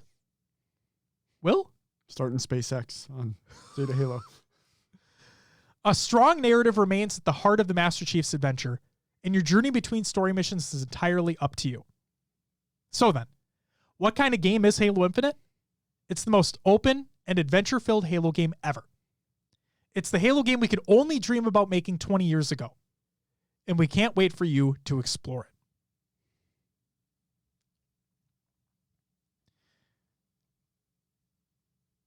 And Will, that's it for the regular news. Great.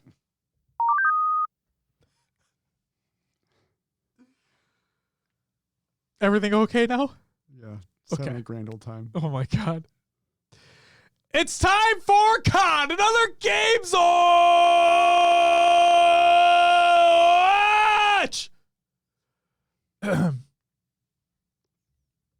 CDL Super Week results, Will. There's a lot. We had a good game and then we had not so good game. Yeah. Well, series, I mean. So I'll just run through these quick. On Monday, the Florida Mutineers went up against the LA Guerrillas. It was a 3-1 going to the Mutineers. The Atlanta FaZe went up against the Toronto Ultra, 3-1 to go into the FaZe. On Tuesday, the Mutineers went up against the Paris Legion, but the Legion were like, fuck you, bros. 3-0 going to the Legion. The London Royal Ravens faced off against the New York Subliners, and it was a hot 3-0 going to the London Royal Ravens. Just kidding. New York Subliners. See, I wish that was the case with us when we went against them, but that's coming up in a little bit here. And then the Minnesota Rocker went up against the Seattle Surge, and we whooped their asses 3-0 on that front. On Wednesday, the Dallas Empire faced off against the London Royal Ravens, but the Ravens, coming off that big loss, the Subliners are like, we're not going to go down so easy. But instead, they went down to a fairly close 3-2 going to the Empire. The LA Thieves faced off against the Seattle Surge. This is another close one, 3-2 going to the Thieves. And then up to Chicago, asserting dominance over Toronto Ultra 3-1. On Thursday, the Minnesota Rocker got their teeth kicked in by the New York Subliners 3-0, where it wasn't even a close 3-0, and we lost 6-0 in the fucking search. Opta Chicago faced off against the LA Guerrillas and won that handily in a 3-1. And then the Atlanta FaZe faced off against the Mutineers. And again, it was a 3-1 going to FaZe. On Friday, the LA Thieves faced off against the London Royal Ravens with a 3-1 going to the Thieves. Toronto Ultra lost to the Paris Legion. Legion winning their series 3-2.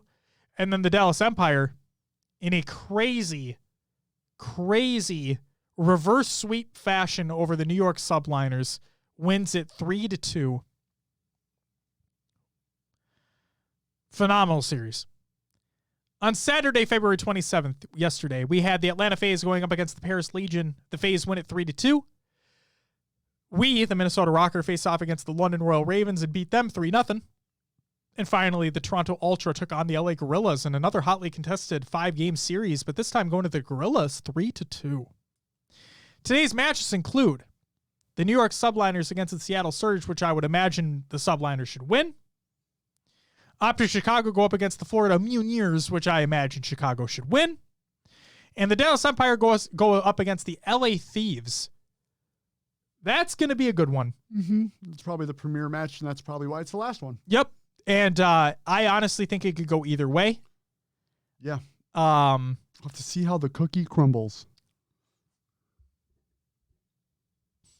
You ever, what was that? Bruce Almighty? Yeah, we haven't heard a reference like that in a long time, Will. There you go. Cookies crumbling up in this bitch. Jesus. All right. Will, what'd you think? Did you watch any of the CDL Super Week stuff that happened? Not as much as I wanted to. I think I watched part of our series that we won. But yeah. You had messaged me. You texted me when we were facing off against the Subliners. Yeah. You're like, hey, do you know when the Rocker play? I'm like, we're playing right now, and we're fucking losing. Yeah. I was at work, and I didn't know the exact time. So I texted you, and you're like, yeah, we lost. I'm like, oh, shit. It was so bad. It was so bad. But we bounced back, so there was that. But, you know, what are you going to do? All right. Introducing the next generation of VR on PlayStation. Today, I'm pleased to share that our next generation VR systems will be coming to PlayStation 5, enabling the ultimate entertainment experience with dramatic leaps in performance and interactivity. Players will feel an even greater sense of presence and become even more immersed in their game worlds once they put on the new headset. We're taking what we've learned since launching PSVR and PS4 to develop a next-gen VR system that enhances everything from resolution and field of view to tracking and input. It will connect to PS5 with a single cord to simplify setup and improve ease of use while enabling a high-fidelity visual experience. One of the innovations we're excited about is our new VR controller, which will incorporate some of the key features found in the DualSense wireless controller, along with a focus on great ergonomics. There's still a lot of development underway for our new VR system, so it won't be launching in 2021. If you can get a fucking PS5 anyway, Jesus. Good luck with that. You want a PS5? Nope. Bots and scalpers. That's where you got to go. Will, do you want to explain? No. No, you can't get this shit. You just can't. Will tried. I tried so hard, people. Will tried. Give me a PS5, please. But the best part is that after that failed, not because of you, but because of everything else going on, you sent me a picture. I'm not missing out again. And you're following like every Twitter account that puts out like notifications as to when they're available. Jesus Christ. Oh, yeah. It's great. I even turned on notifications for those accounts. Your phone's going to be like dead midway through the day because of all the notifications you get from those accounts. Wario64 posts a shit ton. He does. He really, really does. I turned off notifications from him, but I still watch. I look at his tweets every day, but I turned off notifications for him too. It's just wowzers. All right. So this next one is kind of sad. Because I genuinely saw the potential that this project had, and I was hoping that it was going to be able to pull kind of like a No Man's Sky reversal. And so Anthem development ceases. BioWare to focus on Dragon Age and Mass Effect. This is by Rebecca Valentine of IGN. So from Christian Daly of BioWare, he states, 2020 was a year unlike any other. 2020 was a year like any other, however, and while we continue to make progress against all our game projects at BioWare, working from home during the pandemic has had an impact on our productivity, and not everything we had planned as a studio before COVID-19 can be accomplished without putting undue stress on our teams, he wrote.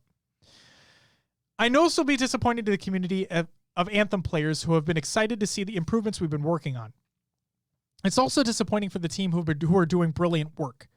And for me personally, Anthem is what brought me to BioWare. And the last 2 years have been some of the most challenging and rewarding experiences of my career. Game development is hard. Decisions like this are not easy. Moving forward, we need to laser focus our efforts as a studio in strengthening the next Dragon Age and Mass Effect titles while continuing to provide quality updates to Star Wars: The Old Republic. And then Daily also notes that Anthem's existing live service will continue running as it is now for the foreseeable future. So for those who don't know, Anthem was going through a complete overhaul, basically, like No Man's Sky was going through. No Man's Sky had their rebuild of what was called like No Man's Sky Next or something like that, or No Man's Sky Beyond. It was something to that effect. Yeah. Yep. And it came out, did great. They continually are adding up like stuff to it all the time, still are. And the game just keeps getting bigger and bigger, and people are really loving it.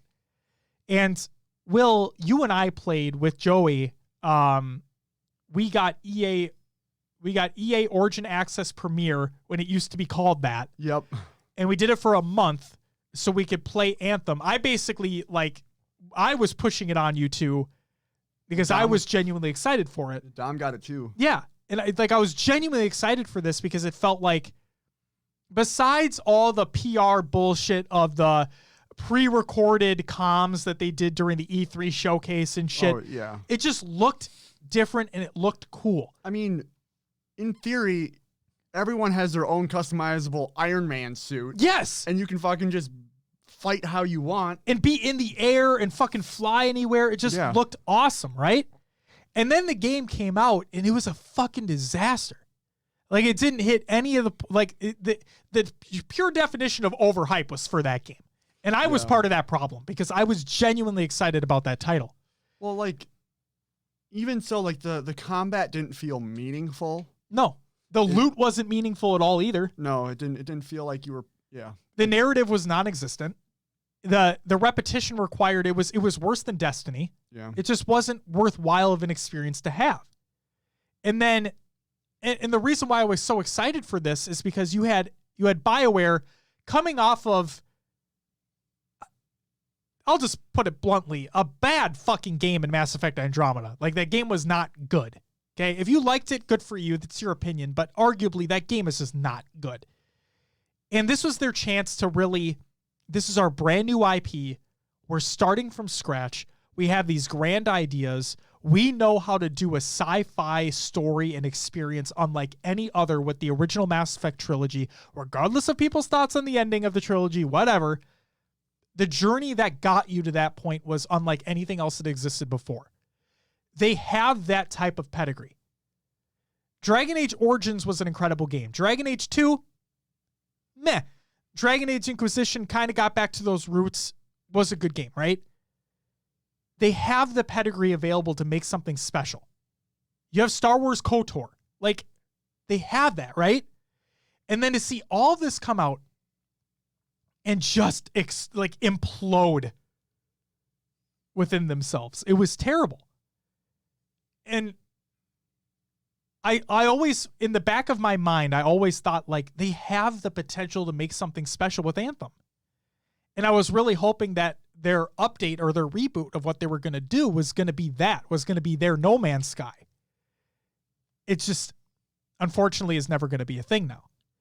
Now, what is not included in this article, but what was talked about is, and I didn't even know fucking this, Will, the new Dragon Age game, apparently that was going to have a multiplayer component. How? And that's the thing. That's the thing. Now it's not.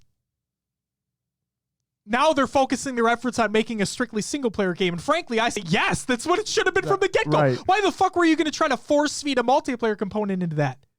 It doesn't work well. Oh my God. It blew me away that EA were like, oh, we're committed to making single-player experiences. And then it comes out that, oh yeah, we're going to add multiplayer to this fucking main, like, what is to be a single-player game? Smooth move, guys. So I'm glad to see that is going to be strictly single-player again. I just can't believe it. Oh my God. And then, yeah, Eric says EA doing EA things. Absolutely. Did they show off anything for Dragon Age multiplayer? No, they haven't shown off anything at all. Like, literally nothing. So I don't know. I don't know how that was going to work. And then Dave says Mass Effect 3 multiplayer was actually kind of good, but yes, and it also allowed you to, like, it also allowed you to gather resources to be used in the main game, which is kind of that cool aspect. You could take things out of there, put it into the single player. That was kind of cool, the back and forth there.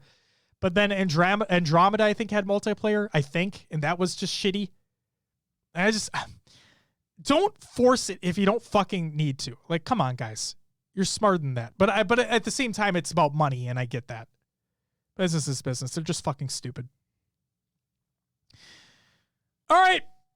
Thing I'm super excited about. Nickelodeon to expand Avatar: The Last Airbender with creators. First up is an animated film. This is by Rachel Rang of Entertainment. Nickelodeon is launching Avatar Studios, a new division to create original content spanning animated series and movies based on the world of Avatar: The Last Airbender and The Legend of Korra. The network announced Wednesday during Viacom CBS's Investor Day presentation. Original creators and executive producers Michael DiMartino and Brian Konietzko, I probably mispronounced that, will lead the studio as co-chief creative officers. The first project is already lined up, an animated theatrical film set to begin production this fucking year. And Daddy's excited.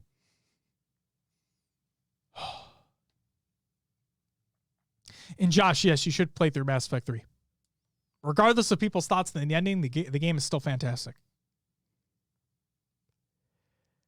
And the final piece of COD and Other Games Watch that we have here is Destiny 2021 update, The Road to the Witch Queen. This is by Bungie. So Will and I play Destiny. We use this segment to talk about other games in the space. This is their big annual blog where they talk about the future of what Destiny is going to be. And considering we haven't really known what the future is going to look like besides the two, the Witch Queen and Lightfall that they announced, we don't really know what's going to happen past that, right? Or in between that. So this blog helps highlight a few of these things. So I also try to condense this as much as possible as well. So here we go. As we began to scale production on The Witch Queen last year, we made the difficult but important decision to move its release to early 2022. We also realized we needed to add an additional unannounced chapter after Lightfall to fully complete our first saga of Destiny. We've long thought about moving Destiny's annual release to the early half of the year, primarily for the health of the team, but The Witch Queen and not being tied to legacy expectations allowed us to make this choice early for three important reasons. The Witch Queen represents an important evolution in the ongoing story of Destiny 2. Beyond Light built the foundation and allowed us to weave the world building of Destiny and Destiny 2 together, but the Witch Queen will light the fire on a strongly interconnected narrative across Lightfall and beyond, unlike anything we've ever attempted before, with characters, arcs, heroes, and villains that persist over multiple future releases. The thing that I love about that, Will, is every Destiny release, right? It has been like Destiny 2 released in the main campaign. You go and fight Callus, right? Gaul. You go and fight Gaul. People were thinking like, oh, he's going to be like the raid boss or something like that. But no, you kill him and then he's dead. Like, that's it. The thing I love about this is that hopefully now we have a villain that transcends, that we build up to, and he or she gets bigger and bigger. And then we have this giant climactic finish and send off to this arc of Destiny's story. That's what I'm hoping for, because I'm sick of these very small, self-contained campaigns that don't expand on anything further after they're done.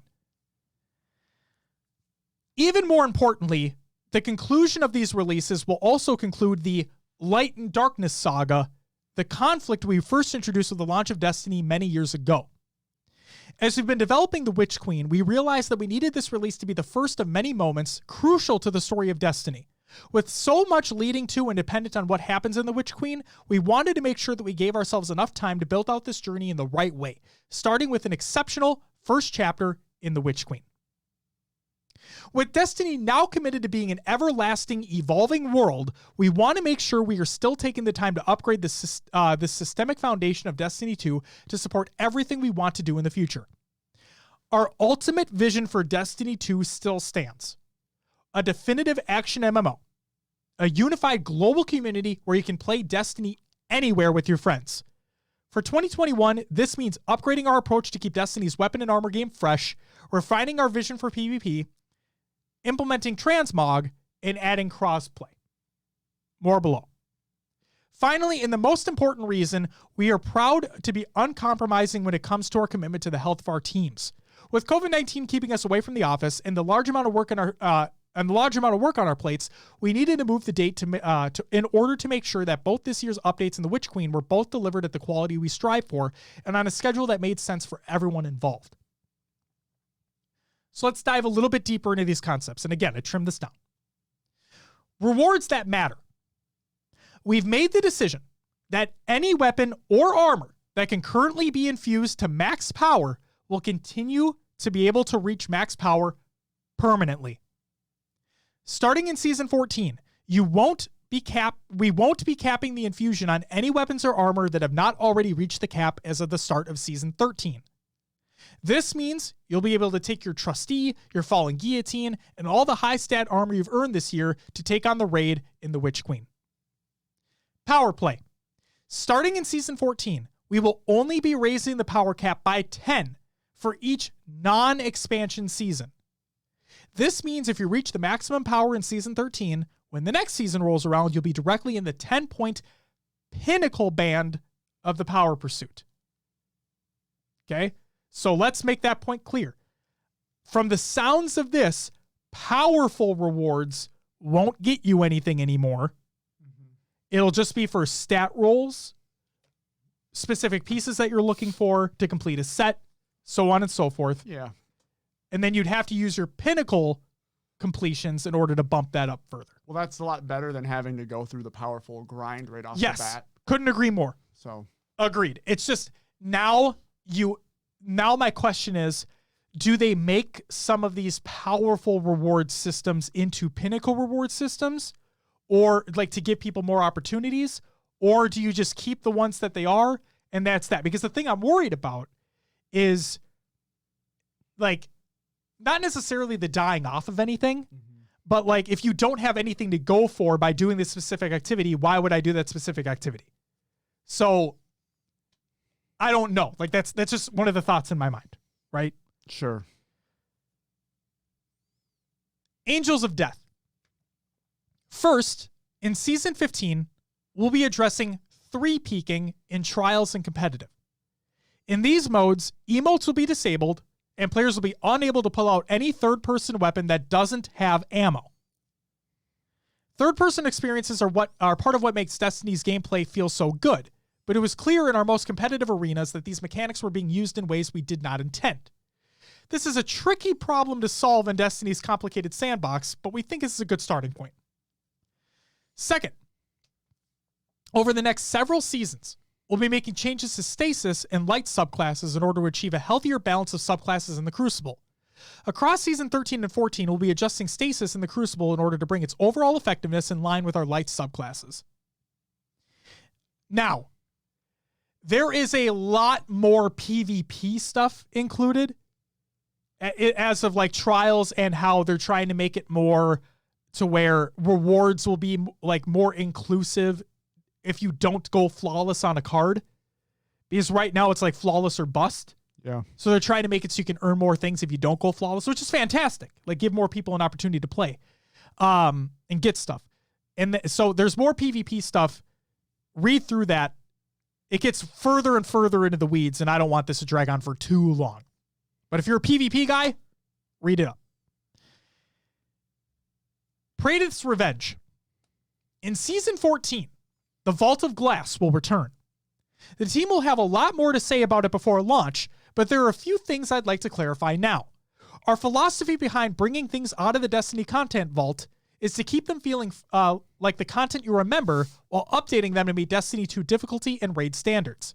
So, while the high-level experience remains the same, you should expect the raid team to have a few tricks up their sleeves when you tackle the depths of Venus this summer. Vault of Glass will also launch with both a contest mode in the first 24 hours and a world first race. Since this is a reprised raid, we're going to do world first a bit different. Players looking to claim the belt will not only have to complete the raid, but also a curated list of challenging triumphs. And while only one fire team will walk away with a belt, there will be plenty of opportunities for players to earn the ability to purchase some sweet real-world loot through Bungie rewards. One last thing. Before the end of the year, we're also looking to add a master version of Vault of Glass, where you'll be able to earn other rewards as well. Getting reacquainted with Adelaide. In Season 14, Ada 1 is returning to the tower, and with her comes the ability for players to take any armor they have in their collections and turn it into a universal ornament. In Destiny 2, we will call this transmog system Armor Synthesis. Every season, Ada will offer players a set of bounties that highlight various activity types. Players can complete these quests and receive the materials they need to power up Ada's Loom, which can turn any piece of armor in your collection into a permanent universal ornament. Players short on time will also be able to purchase synthesis tokens for silver. So you have to... I already hate it. I hate that statement a lot. And I also don't like how you're tied to having to complete in-game shit. More bounties to unlock something that should have been there from the get-go. It's stupid as shit. Once you've acquired some new universal ornaments, you'll want to head over to the new appearance screen in the character menu, where you can manage the ornaments on all your gear in one place. You'll also find that you can apply shaders here individually or on all pieces of your equipped gear with one click. To make it even easier to try out a bunch of new looks in Season 14, we've also changed shaders to be permanent unlocks, meaning you no longer will need to hold on to stacks of shaders in your inventory. Thank fucking God. Another thing that should have been there from the beginning. But now my question is, I'm going to read the last paragraph here and then I'll state what I'm going to say, unless it's stated here. I think I have an idea. Okay. At the beginning of Season 14, we'll be including a starting supply of synthesis materials as a reward for completing the seasonal onboarding quest. We know many of you have been looking forward to synthesis for a long time. We want to front load your ability to create some of the looks you've been looking forward to showing off. Your thought, go ahead. Okay. Yes, I hate that you have to get materials from bounties to do this with the armor. Yes. The shaders being a permanent unlock once you receive one is great. So my assumption is in the new appearance menu, you will have like a side thing that is your armor visual and then your shader visual. And then that will apply to any armor you equip, or instead of having to go into each individual piece and equip that shader or the... So I'm not able to bring this up like for the live show, but this is what it looks like. Okay. For the appearance customization. So you have the shader up at the top, yep, and then you have your universal ornaments at the bottom. So you still have to do it for each piece of equipment, though. It looks like it. Although they said that you can apply the shader to all pieces at the same time. So I don't know. My question, though, is what is the payment structure going to be for applying shaders? Is it still just going to be Glimmer and that's it? Or do you have to use these synthesis materials? I don't think you would have to, but that'd be the stupidest thing in the world. Because you're not making a piece of armor. Right. You're just using a shader that you've acquired. Yeah.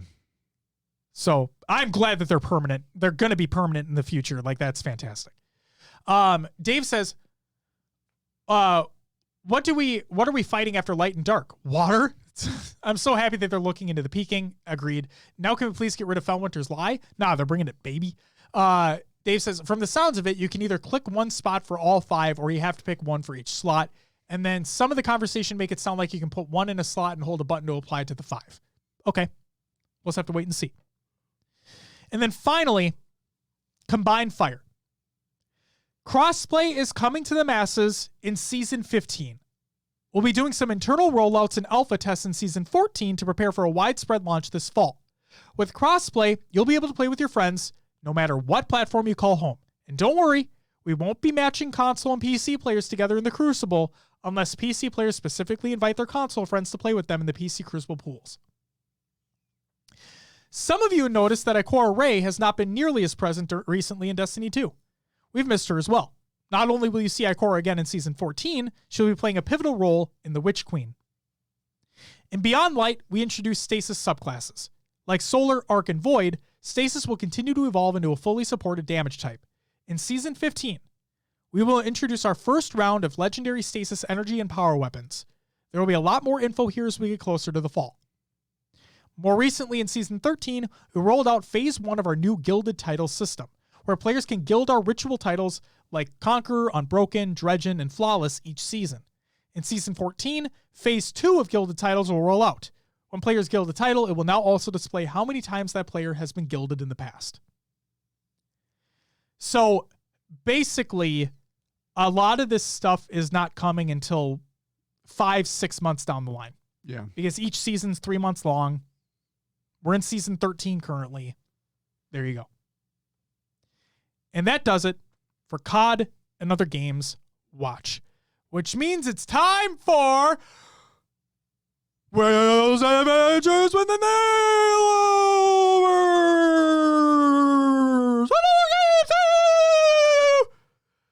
What would you play last week? I played 2 games. I didn't do much throughout the week, but I played Rock Band on Friday. And I guess I was in a very long D&D campaign yesterday. Yes, you were. Yeah. Was there from, I got there at 10:30 and I didn't leave there till, 8? A little after 8? So, yeah. Yes. So, Jordan, I got invited. I created a character I just joined for 1 session. They obviously want me to come back for more, but time constraints might be difficult with that. They meet every other Saturday and they just play all day. So yeah, it was interesting. My character was looking for a magical item. I led the party down into a hidden dwarven, I don't even know what to call it. Basically like a underground dwarven ruins, things like that, where there was a bunch of treasure. We fought a big bad boss. We all pretty much I went down twice. And we, Did you get back up again? I got knocked down, but I got up again. Ain't nobody gonna keep you down. But it was pretty, the last fight was what took the longest. It was probably like a 2 to 3 hour fight. And yeah, it was good stuff. I got shot by my teammate. It's the first reason I went down. And then the big bad guy exploded at the end and knocked all of us down and made us deaf, like a giant bomb had gone off. So it was kind of cool, everyone's like coming to after being this like giant explosion went off in the room, and it was a good time. It was a good time. Very nice. What about yourself, Josh? What'd you play? I played some games, believe it or not. Played some Call of Duty Black Ops Cold War. I bought it as it's on sale on Battle.net. I'm a fucking loser, but hey, said I wasn't going to get it. I got it. I also bought the Minnesota Rocker pack, but that's besides the point. So, played some multiplayer. And then we played some zombies, the new Outbreak mode. You could preview it. Not that great, to be completely honest. Jordan can attest to that as well. It just wasn't super fun. When we play again, we're just going to do traditional zombies. It'll probably be more involved, but it's true, and it's already confirmed. We already knew this, but now it's absolutely confirmed that I'm just a better COD player than Josh. So I mean, it is what it is. And Josh, if you say anything, you're wrong, because I know I am. But the kill feeds proved it, and the scoreboards proved it as well. But you haven't 1v1'd them yet. It doesn't matter. I brought up when you guys 1v1'd each other, and you just fucking destroyed them. Yep. Josh says, see, it's not great for you guys since you aren't more involved with the zombie stuff. What are you talking about? You kill zombies. And that's what we were doing. We killed a lot of zombies. Jordan says they already announced some big changes to the new zombies. That's great. Yeah, like I said, Josh, when we go back and play again, we just need to play traditional zombies, to get the fill there. So yeah, played some Cold War. Some of the maps fucking suck in that game, straight up. You already knew that, Will, but oh my God. I've been playing some Call of Duty Mobile again, Will.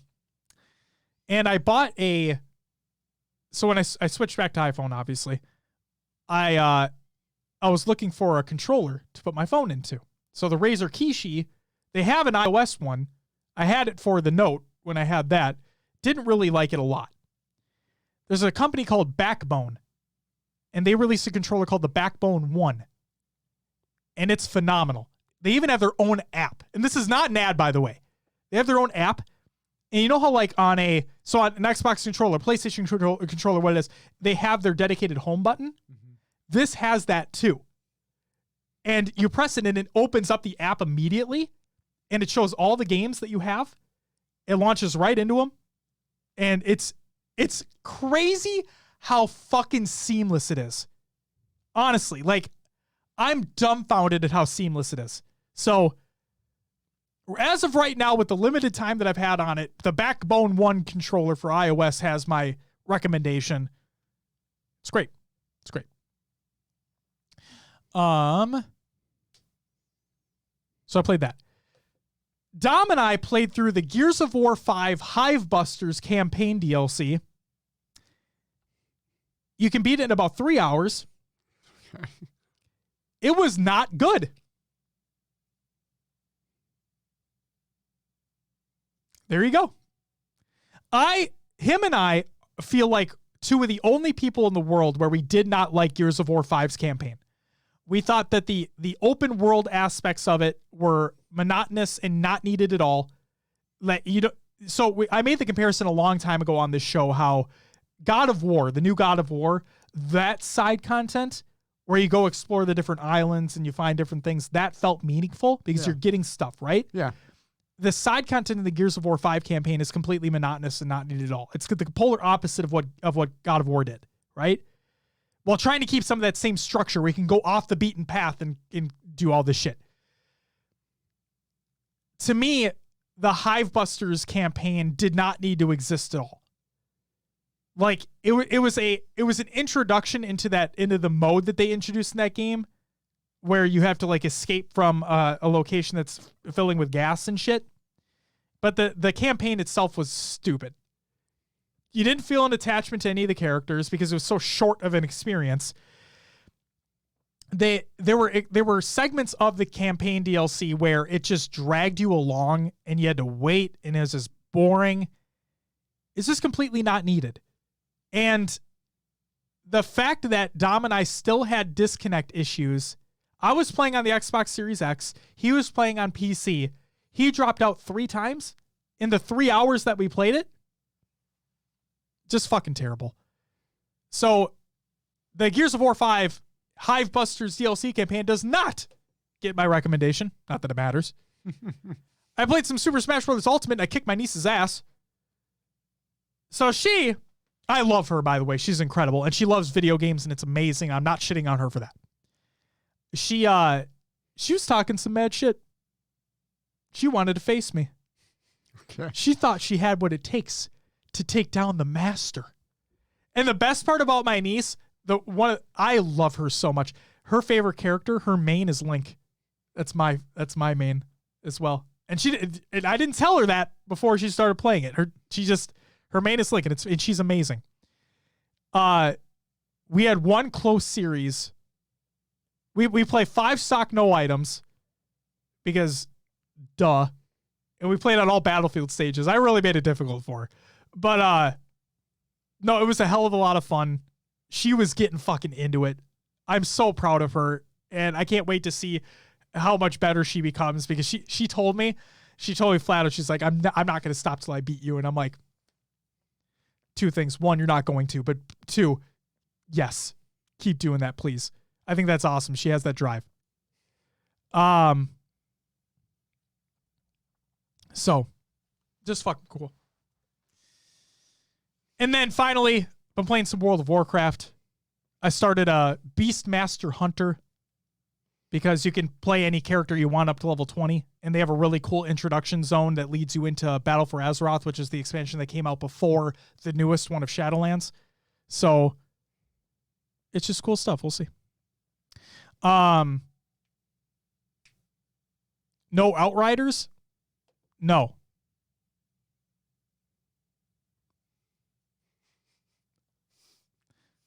What happened? Was Josh talking his shit? There you go. So Dave says, are you going to mute Dave too? Because I think you should fuck. Yeah, quit spamming, Dave. Go take your shower, Josh. Cool off.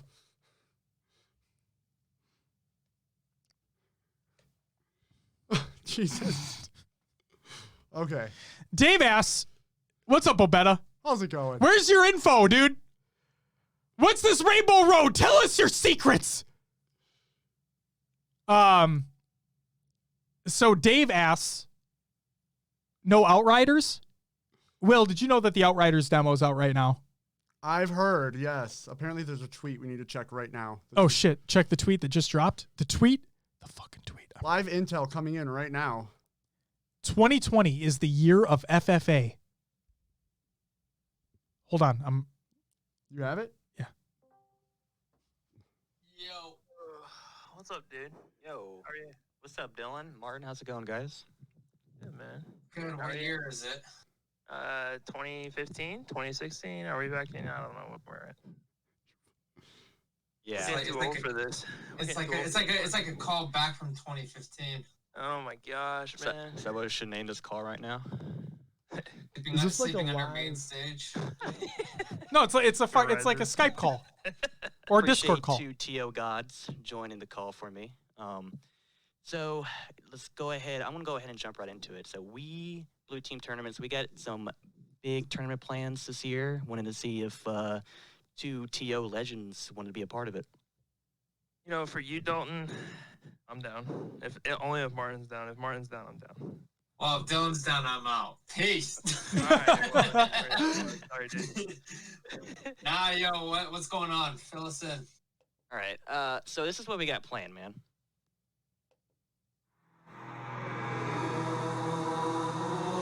Don't DMCA me!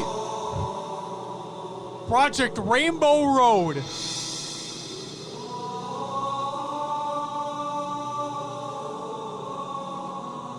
There's fucking 6 organizers included in this. Road to Infinite FFA series. Yo!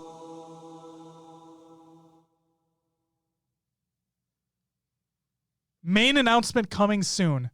Our great journey begins. There you have it. Holy moly. Breaking news here on HCS Pro Talk. Hell yeah, dude. That's fucking exciting. The Road to Infinite FFA series. Hey, Bobetta, if there's one thing I'm going to say, please, for the love of God, don't let this culminate in a 1v1 tournament. You know? Can we not do that? That'd be great. But seriously, that's fucking awesome. The Road to Infinite FFA series.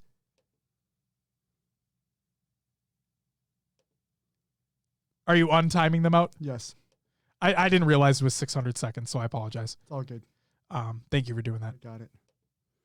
I appreciate it.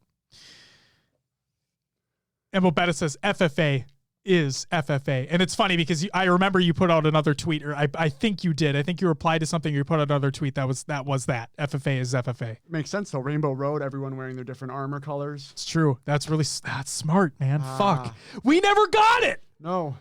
Oh, Shit. Shit. Oh, the mod goes away when you get a ban or timeout. I mean, you know, maybe you shouldn't be fucking shit posting, Dave. I mean, he wasn't shit posting. He's shit posting. He's no longer a sword of Sahi. I'm just kidding. How do I fix that? Just mod him. Do you need me to? Got it. You got it?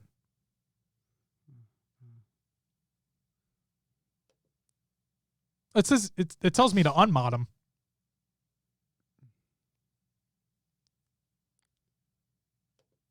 Shout out to Click Gaming too. Tell Ryan he sucks. Oh my god. But Dave, in an honest response to your question of not playing Outriders, no, for me personally, I've watched people playing it.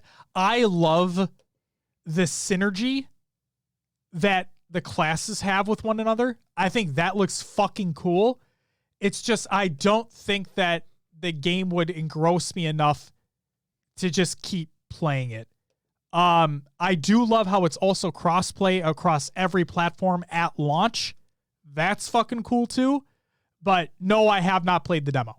I just haven't. I've watched everybody else play it. I don't need to play it. I'm good. The story was pulling you? Yeah, we'll see. I hope the game does well because it just means that more people have an opportunity to do cool, crazy shit. So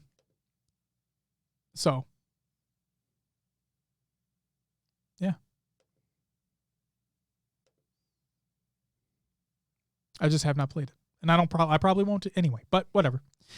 But yeah, that's all I played for the week. So, Will, did you figure it out or it shows for me to unmod him like he's still modded.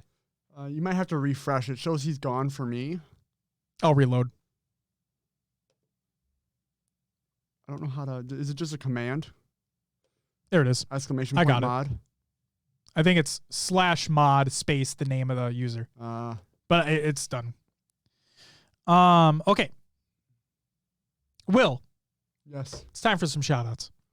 Buttons. Shout out to everyone who joined in the community playdate that I did not attend. So if you happen to do a community playdate, I hope you guys had fun. I think what was it? Josh and Justin played some MCC. So yeah, fucking great. We will do a community playdate this week, and then I also just want to say that the plan is we typically do customs. The plan is to do matchmaking because I really wanted to do matchmaking the last community playdate, but I was unable to attend due to a family matter. So we're going to do matchmaking this week. And then depending upon the amount of people, we'll see what goes on. Shout out to everyone who followed and subbed during the live show. So from last week, we have Onyx Dev giving a gifted sub to Lanky Sasquatch. So there's that. And then we also have Shot with the 8-month resub. And then just Jordan with the 5 gifted subs as well. Thank you guys so much for the subs. It is greatly appreciated. Happy belated 12th birthday to Halo Wars, the original. And happy belated birthday to Elamite and Shadyzer as well. Community creations, we have Halo memes every day for reddit.com/r/Halo memes. We have clips of the week number 95, Mumbo number 5 by High Tech Redneck. We have Frosty, the Halo 5 montage trailer by Xander Edits. And then we have Goalie Sniper enters the clip of the day ring. This is by Justin LaFlèche. Taking inspiration from Scud Puddle and High Tech Redneck, I'm going to post a Halo clip every day until Infinite's release, assuming it comes out on November 15th. Reminder, I'm not good at Halo, so these clips will be subpar at best. And they're awesome so far. They have been awesome. I particularly love the one, I'm an idiot when it comes to map names, but there's it's the Halo 2 map with the train that rolls through, and Justin's shooting at a warthog that goes through, and a warthog just runs up and gets fucking smoked by the train. It was so funny. So yeah, go ahead and check out his clips. He is at LaFleche31, LAFLECHE 31 on Twitter.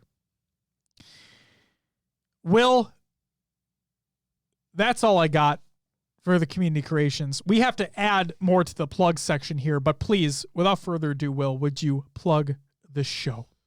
Yes. Obviously, find us on your favorite podcast services.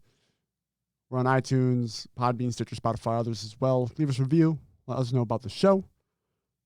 Join the Discord, join the community discussion where I was kind of dropping hints to what was the announcement all week that some people kind of caught on but didn't catch on to. I love how everybody was wrong. I should have went through and explained those.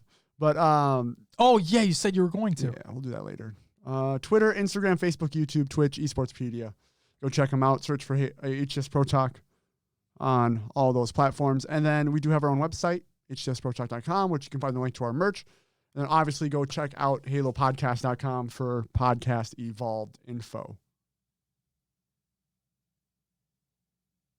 There you go. Hell yeah. Anything else? Stay tuned to the after show. Well, we'll have uninspirational quotes, some jokes. I don't just pull them from the book anymore. I find some out there. Very nice. Yes.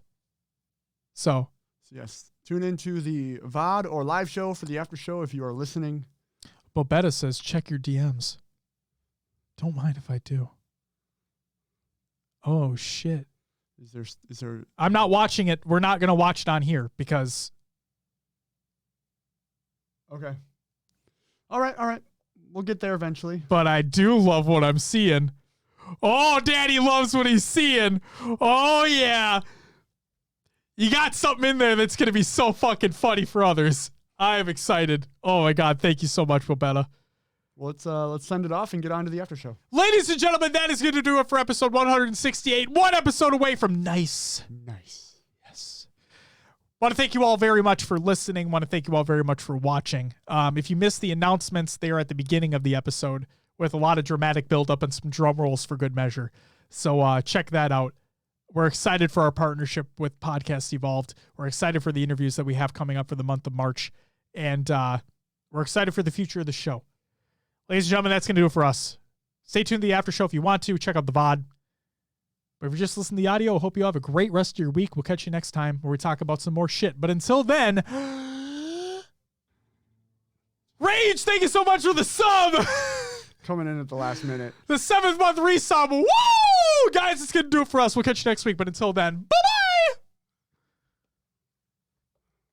And it's time for the after show where we talk about some shit and some things. Brian, a.k.a. Rage More Nerd, is back on the show. Welcome back, Rage More Nerd. Guys, if you haven't been following Play Griffball over on Twitter, you should definitely go ahead and do so. Because, Griffball's fucking dope. It's dope.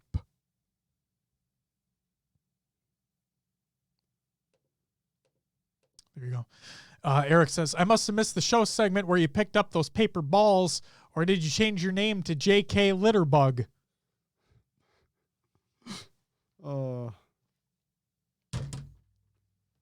Don't give in to him. I gotta grab the fucking quotes and everything anyway. Okay.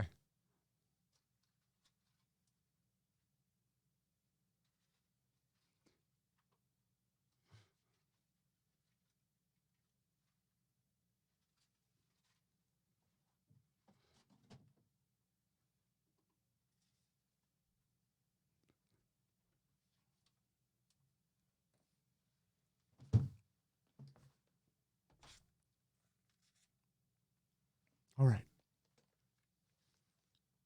Better? Sasquatch says, on behalf of myself and your mother, thank you. Jordan says, and now that it is the after show, I have some news of my own. By all means, please do, Jordan. What do you got? What do you got to share? Way to be a good influence on your daughter. She is watching. Oh, I've been swearing a lot. My bad. I try not to in front of her. It's stated it's a mature show. It is a mature show. Before you click into the stream, it says this is meant for mature audiences. Are you sure you want to watch this? Yep. We literally talked about making babies earlier on in the show, for fuck's sake. Jordan says, we just put an offer in on a house in St. Paul. Woo! That's fucking dope, dude. Congrats. Obviously, I hope you get it. Because that also means you can come over here more often, too. For D&D nights. We got to set that up, by the way. I don't know how that would work with our setup, but hey. Oh, one more sneak peek just to keep being a tease? Ooh. Ooh. We'll have to watch those once we end the show. Not fucking watch right now. Because nobody else can watch us, and it's great. Oh, my God. That was it. I'm fucking excited. The first one. Oh, my God. That's awesome. I love it. Thank you so much, Bobetta. Thank you for, like, this. I know this goes without saying, but Bobetta, thank you for trusting us. Like, thank you for entrusting us with that information. Like, you're incredible. Seriously, thank you so much. Very excited for Project Rainbow Road. I think it's going to be incredible. And it obviously just gives us more stuff to talk about on the show, which is always a good thing. Natana says, yay, Jordan. Yay, indeed. Will in chat, the uninspirational quote for the weekend last weekend. We already did. So the uninspirational quote for Monday is, when you cough in public, you should cover your mouth and your whole head and your whole body. Actually just stay home. The uninspirational quote for Tuesday was, you don't look like you slept well last night. True. The uninspirational quote for Wednesday is, leave ambition to the people with talent. Ouch. Cuts deep. Yeah. For Thursday, success will always be just out of your grasp. And for Friday, a good partner is someone who hates the same things as you. Ah. And finally, for the weekend,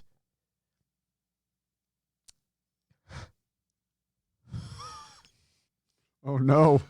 whew, maybe spend a little less time trying every filter to make yourself look cute and spend a little more time developing a personality. Ouch. Woo. Holy moly. Oh my God.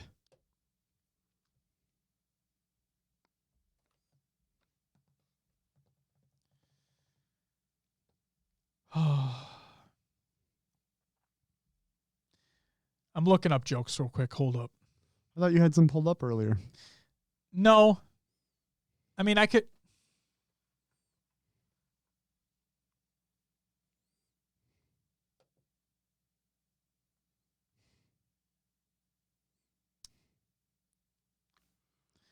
Hold on.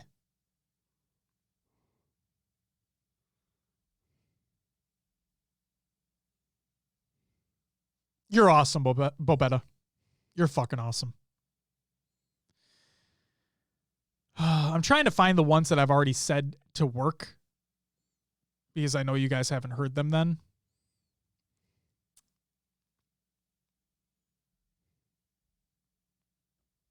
Let's see. What the fuck? How do you turn a duck into a pop star? Heat it in the microwave till it's Bill Withers. The fuck?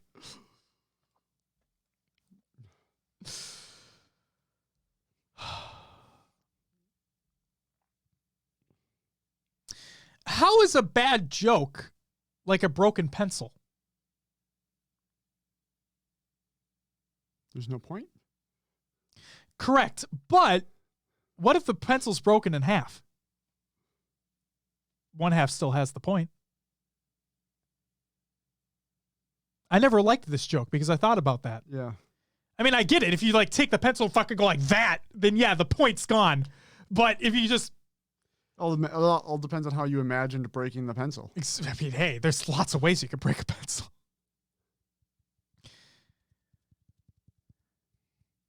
Oh my God.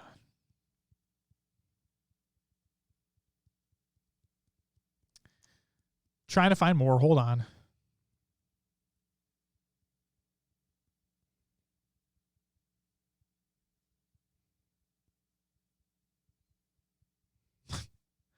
What's the leading cause of dry skin?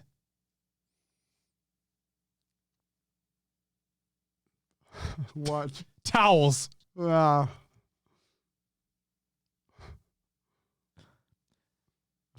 tried to, my mind went. Never run with cheddar cheese. Why? It's sharp. Are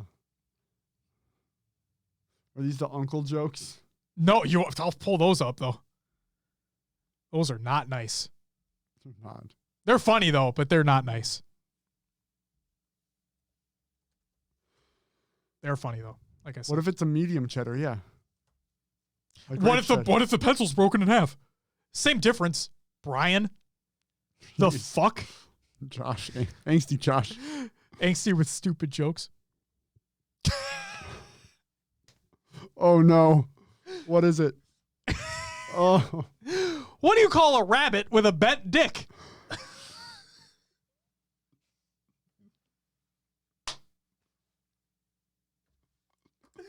What?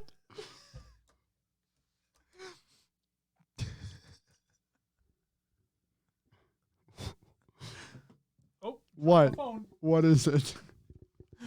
Fuck's funny.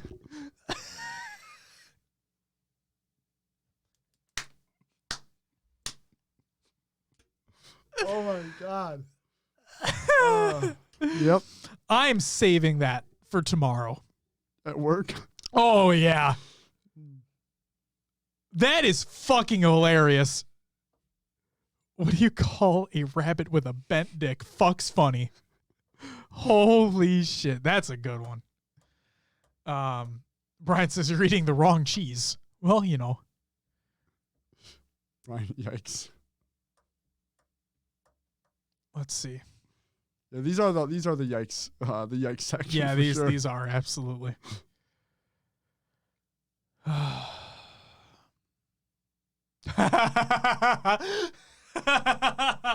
love this one. Okay. So I said this one to work. I said this one to Natana as well. This is what we're going to end on. Okay, this will be the last one I say.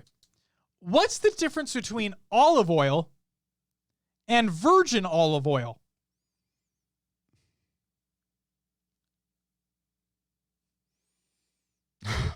What?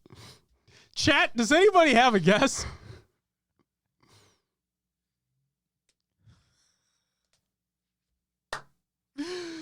Oh, this is good. I like this one. But I think as much as the fuck's funny joke. Like this is up there. Brian says, no, genuinely don't know the answer to this. Well, this is good. What's the difference between olive oil and virgin olive oil? I'm going to add a sound effect to this as well. Oh no. The answer is Popeye's dick.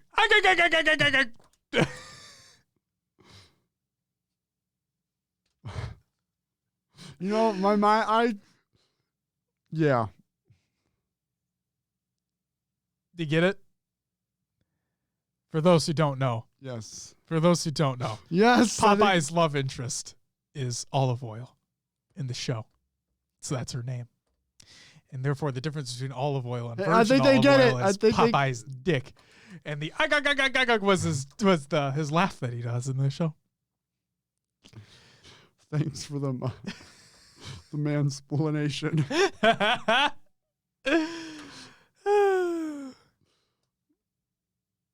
Yeah, I think we need to leave now. We should probably show ourselves out the door. Ladies and gentlemen, that is going to do it for the after show of episode 168. With our new setup. I just realized I was kind of hiding behind the mic there. It's okay. We got our new setup. This is how the show will be moving forward. And we're going to have some cool collaborations with the Podcast Evolved crew we're excited about. We got some awesome interviews coming up in March. So yeah. Thank you, Brian. Thank you very much. Sasquatch says, I hope these aren't the ones you're sending to work. He is. They enjoy them. We have a separate Zoom meeting every morning. It's a safe place. And yeah, we tell stupid jokes. We used to like Justin Goalie Sniper provided us a joke of the day calendar before. And that used to be the basis of the meeting, but eventually that ran out. And now we have this uninspirational quote of the day calendar. And yeah, and we have the book, the potty joke book as well.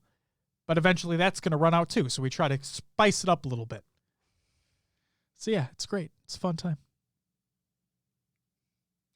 Ladies and gentlemen, that's going to do it for episode 168. Thank you all very much for watching. And stay tuned for awesome stuff coming in the future. Like I said, we have our first. The plan is to have an interview for every episode in March. And then obviously moving forward as well, we'll get things set up or try to get things set up. Times and things may change, so just be aware of that. So we'll call this tentative. But yeah, make sure you tune into the Podcast Evolve live show that they got going on today. They'll talk about the partnership and then they'll talk about a lot of other stuff, especially with stuff within that Infinite blog that came out They'll go into more detail on that, the book announcement, all that fun stuff. And then if you're wanting to watch some Halo tournaments today, of course, you have the MCC Pro Series Halo 3 tournament that's taking place, the Esports Arena Halo 5 tournament that's taking place. Shai will be casting alongside that as well. Just tune into all the competition that's taking place and enjoy the rest of your weekend. That'll do it for us. We'll catch you next week. But until then, again,